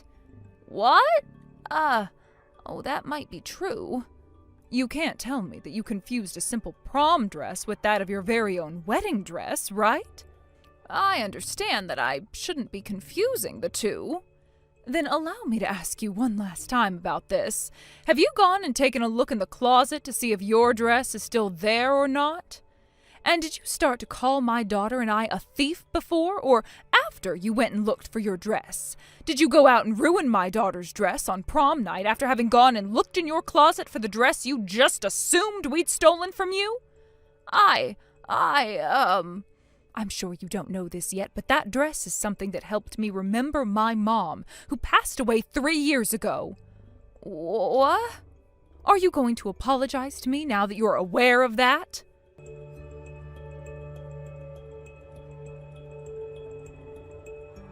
Betsy, where the hell have you all gone off to? I had to go over to your neighbor's place after ringing your doorbell over and over and over again, waiting for you to come out. And when I asked them what happened to all of you, they told me you all moved out of the house a few days ago. I never heard a thing about that. I know, because we all moved away without ever telling you about it. Huh? Why would you do something like that to me? We learned that the whole situation with that dress was because of a misunderstanding, right? And I paid you for the amount you were asking, so why? Because we didn't want to have to deal with you coming after us once you'd paid me. Coming after you guys? You were told by your husband that he would be divorcing you now, and by your older son that he and his family would all be moving away from you now, right? Your husband came to us a few weeks ago, stating that there was a very high chance that you'd come out to find us at our house, and that it was best we left before anything like that happened. Then, where am I supposed to go now? How about you find yourself a job right now and start looking for a place to live before your husband goes and kicks you out of his house? I know of a few construction companies in town that are looking for help at the moment, so how does that all sound? No way. I'm at that age now where it's way too difficult for me to do any sort of physical labor, especially something like construction work. Why would I ever want to go to some company where I'd have to be used to do physical labor like that? That isn't fair.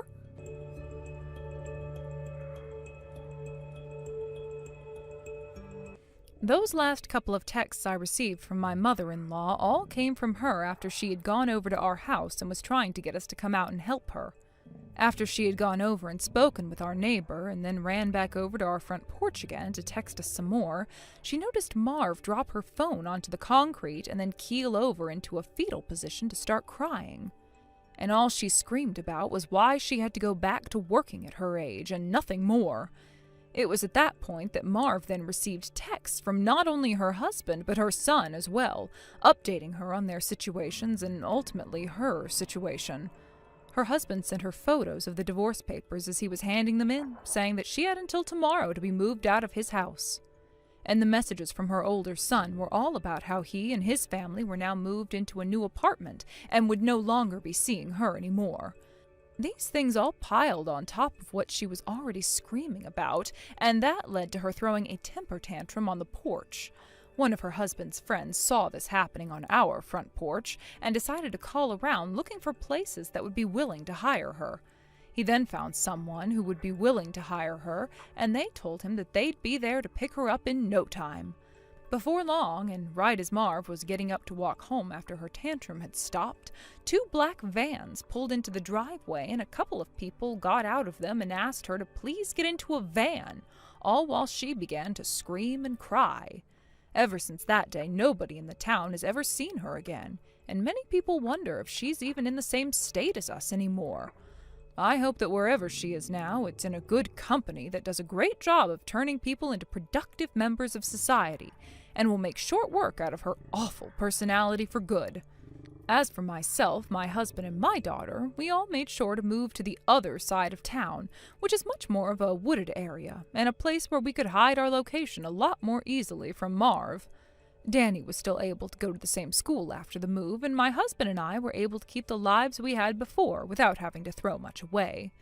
And actually, this move worked out perfectly for us anyway, because our house is not only a bit smaller, which is something my husband and I were starting to want as Danny will soon be leaving our house, but the yard is much bigger too. Now my husband can enjoy a lot of the outdoor activities he did in the past with his brother and dad, instead of having to stay all hunched up in the larger yet yardless house we had in the city. Thank you for watching and listening. We hope you enjoyed the video. Don't forget to like this video and subscribe. Also, feel free to leave a comment about what you thought of the story. We look forward to seeing you at the next story. Thank you for watching. Please subscribe and hit the like button. See you next time.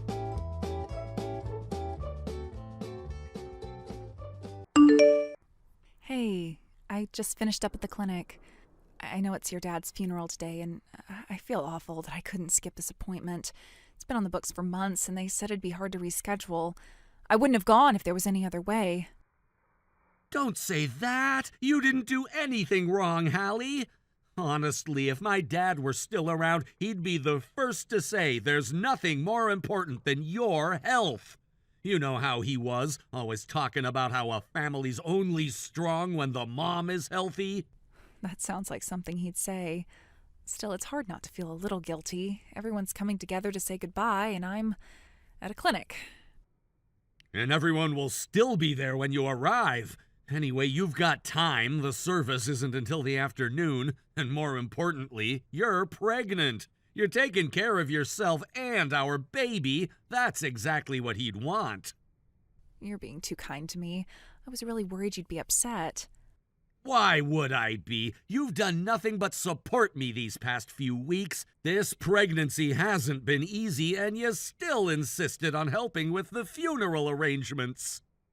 I wanted to help in any way I could, but I feel bad now because there was a problem at the clinic this morning. I guess the doc got stuck in traffic, so I might be late getting to the chapel. If it's looking bad, just take a helicopter. I'll pay for everything. Yeah, sure. You would fork out several $1,000s in order to take me a couple miles to the chapel. And where would the helicopter land, anyway? Don't worry about a thing. Just get to the chopper! I gotta hand it to you. Not many people would be able to joke around like that on the day of their dad's funeral. Anyway, I'm gonna get on the road real soon. If I think I'm gonna be late, I'll let you know. Thanks, Aiden. Really. You don't need to thank me. You're my wife. I'm just glad you're all right. Just promise me you'll take your time and get here safe. I promise. I'll message again when I'm on my way. Looking forward to seeing you.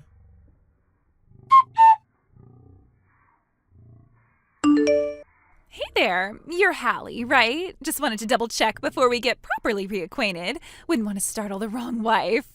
Sorry, who is this? This isn't a number I know, and your name doesn't show up. How did you even get my contact info? Oh, don't worry about that. Let's just say a friend left their phone lying around, and curiosity got the better of me. You went through someone else's phone to find me? That's seriously not okay. What do you want? Wow, you really don't recognize me?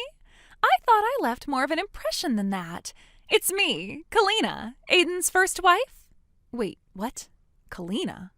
Why are you messaging me? What is this? Oh, relax. I just wanted to give you a little heads up. I'm on my way to the funeral, so I'll probably be seeing you soon. You're coming where? You can't seriously think showing up today is appropriate. Oh, I think it's the perfect time, actually. I felt like a little reunion was in order, you could say.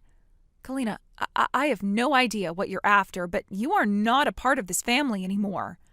Do not come to the funeral. Do you understand me? This day isn't about you.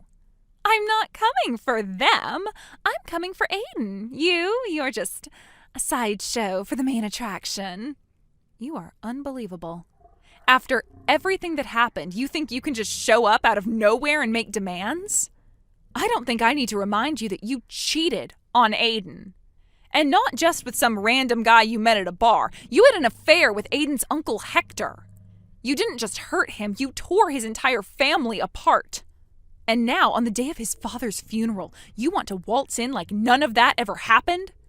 Oh, come on, that whole thing's ancient history. People make mistakes. Besides, it's not like I was the only one involved. You're right, Hector shares some of the blame too, but only one of you is trying to crash a funeral uninvited. Crash? Oh, please, I have every right to be there. No, you don't. You lost that right the moment you walked out on your marriage and your in-laws. Neither Aiden nor his father wanted you back then, and I promise you they don't want you back now. Aiden's a big boy, Hallie. I think he can speak for himself. I don't need your permission, sweetheart. You're delusional if you think he wants to see you. You showing up like this is cruel. Cruel? Oh, no. What's cruel is pretending your little marriage actually means something. Let's be real for a moment, okay? If I hadn't stepped aside, you never would have had a chance with him. You didn't step aside, Kalina. You stepped all over Aiden and ground his heart into the dirt, and Aiden had no interest in picking up the pieces. Believe what you want, but I'm done being the ex. Starting today, I'm going back to being the one and only Mrs. Aiden. You are out of your mind. We'll see about that. By the end of the day, you're going to be the one on the outside looking in, so I'd start getting used to the view.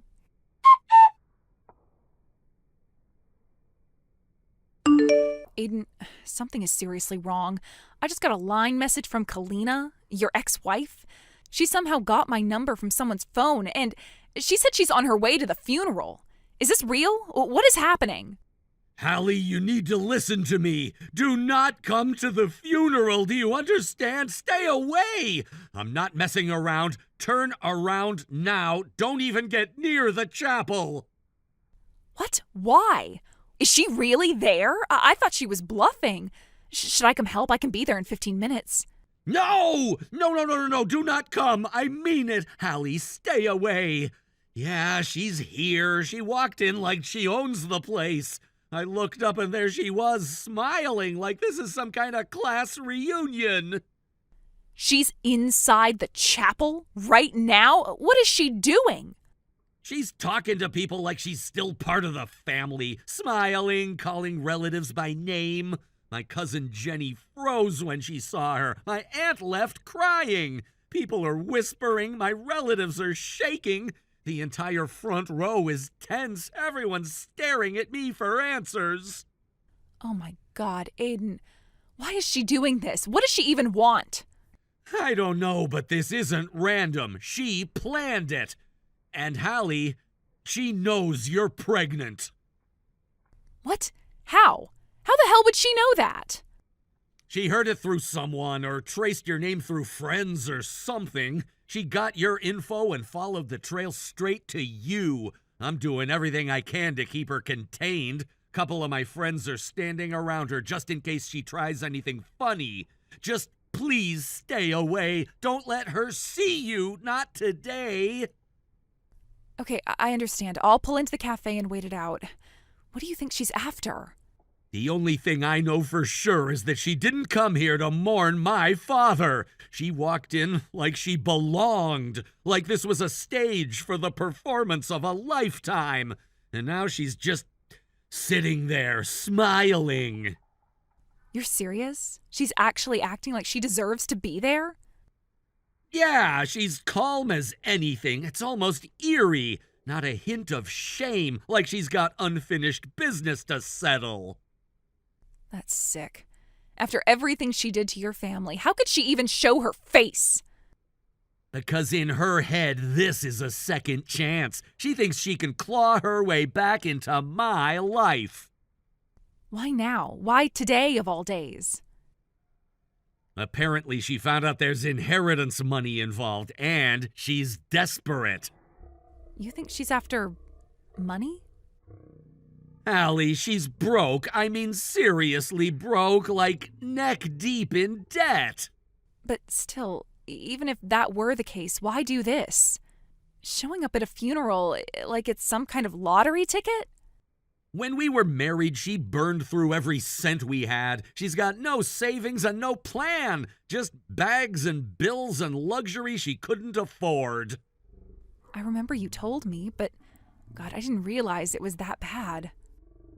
It was worse than I ever let on. And now she sees my dad's gone and thinks she's got another shot at cashing in. Like if she just plants herself close enough, she'll get a piece. This is disgusting. So what happens now? What do we do? I already called my cousin Jenny. She's heading your way right now. Let her find you. Stay close. Don't come here no matter what. I'll handle Kalina. I swear I'll shut this down before the service even starts. Okay.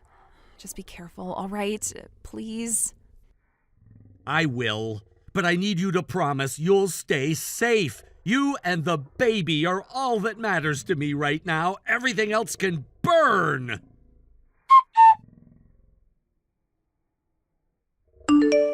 Hey, would you mind calling off your silly little bodyguards? Your football buddies from college are standing around me like I'm some sort of wanted criminal. I just came to see you, Aiden. Tell them to back off. I'm not here to cause trouble.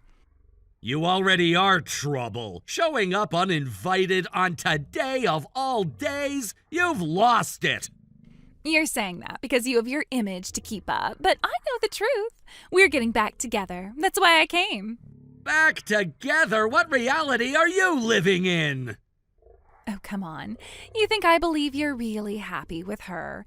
Let's not pretend this wasn't a shotgun wedding. She got pregnant and you did the right thing, didn't you? No, I did the real thing. I married the woman I love. Love, please. You didn't love her the way you loved me. What we had wasn't love, Kalina. It was chaos. You destroyed everything you touched. Then why do you still look at me like that? Like there's something unfinished between us? I look at you like a cautionary tale, like a mistake I barely escaped from. Don't lie to yourself. You still feel something. Otherwise, you wouldn't be this angry.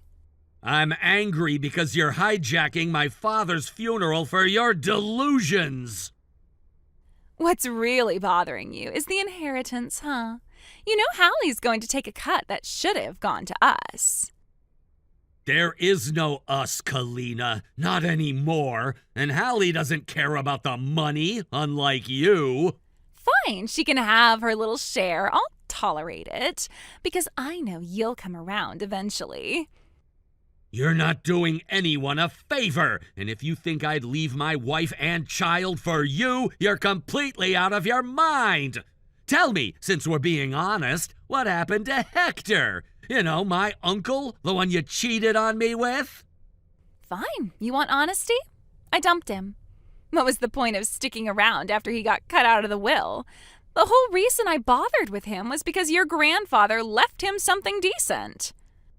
Wow. You're just saying that out loud now? Not even pretending anymore? Why should I? You already think the worst of me. I figured if I played my cards right, I'd get a piece of the pie through him. But he got cut out. Boom, end of the line. So I adjusted the plan. That's what smart people do. You adjusted the plan by crawling back to me? Look, Aiden, you have no siblings. Your mom passed years ago. It's just you now. All of it goes to you. It makes sense. If you and I got back together, I'd be your wife again. We'd keep everything in the family. It's logical. You really think inheritance law works like musical chairs? Whoever's standing closest when the music stops gets paid? I'm just saying this doesn't have to be complicated. Think of today as a slight detour. Everything's still on track. No, it's not on track, and it never was. Do you even know why Hector got disqualified? It was because of you. Oh, come on. Don't blame me for his screw-ups. I'm not blaming, I'm stating a fact. He was still in line to inherit his share of Grandpa's estate until your affair got exposed. The scandal, the shouting matches, the threats. He lost everything because of what you two did. So congratulations, you didn't just destroy your own chances, you took him down with you. That's not fair. You're twisting everything. What I'm doing is telling the truth. You've never loved anyone, just money. You're not here for me, you're not here for my father. You're here for whatever scraps you can grab. Hallie deserves peace. So do us all a favor and get out of her way! You don't understand, Aiden. I spent a lot of money getting ready for this day. $50,000. Do you hear me? I spent $50,000 because I knew we were getting back together. I rented an apartment near your neighborhood. I bought clothes, furniture, everything to make it feel like home again. I even printed out a marriage registration form. Unreal. You spent $50,000 based on a fantasy... No, a delusion! That's not my fault! It wasn't a fantasy, and I'm not delusional. You and I, we were real. We had something. You can't just pretend it meant nothing. We were married. We lived together. We laughed together. And then you cheated with my uncle. You made sure whatever we had ended right there. I messed up. I know I did. But people forgive each other all the time. Why can't you forgive me too? Please, I'm in too deep. I have debts I can't pay back. The people I borrowed from, they're not the kind you ignore. Just help me pay it off. Half, even a quarter. I wouldn't be asking if it wasn't serious. You shouldn't have borrowed what you couldn't repay. That's not my responsibility. It is. You and I were married. I stood by you when you were struggling. You stood by me while draining every cent I had. There's nothing between us now, and you were never entitled to any part of my family's estate. You're being heartless, completely heartless. No, I'm being done. And for the record, the police are already on their way. What? Why? You forced your way into a private venue. You threatened people, you caused a scene, and now you're gonna face the consequences. You can't do this to me. I need your help. Don't ever message me again. Don't show your face in front of me or Hallie ever again. We're done. You really thought you could show up and force your way back into my life like nothing ever happened? I had to try. You wouldn't listen to me any other way. Most of my family has restraining orders against you, Kalina. That should have told you everything. They always hated me. They turned you against me. This isn't fair. No, you did a perfectly good job of that yourself. But if you really hate me so much, then why are you even talking to me? I kept this conversation going for one reason. To buy time. That's it. Time for what? You're not making sense. Why are you acting like I'm dangerous? Because you are. I heard from my cousin Jenny about what you did out in front of the chapel. You shoved a pregnant woman. I thought that was Hallie. How was I supposed to know? Yeah, well, she wasn't. Hallie hasn't even arrived yet. You went after a stranger, and now the police are coming. No, you didn't. You didn't call them. Tell me you didn't. I absolutely did, and they're almost here. You're being arrested, and it's exactly what you deserve. You can't do this to me. I'm your wife. You were my wife, past tense. You burned that bridge a long time ago. Hallie is my wife now, and you know what? We didn't just end up together by accident. We struggled. We went through infertility treatment. She married me knowing the odds. So what? You think that makes her better than me? No, the fact that she would never have an affair with my family members or anyone else makes her better than you. She chose love, you chose greed. You're still in love with me. I know it. You're just confused. Nope, I'm done, and I won't let you come near me or Hallie ever again. The sirens are close now. You'll be gone in minutes, and so will this nightmare.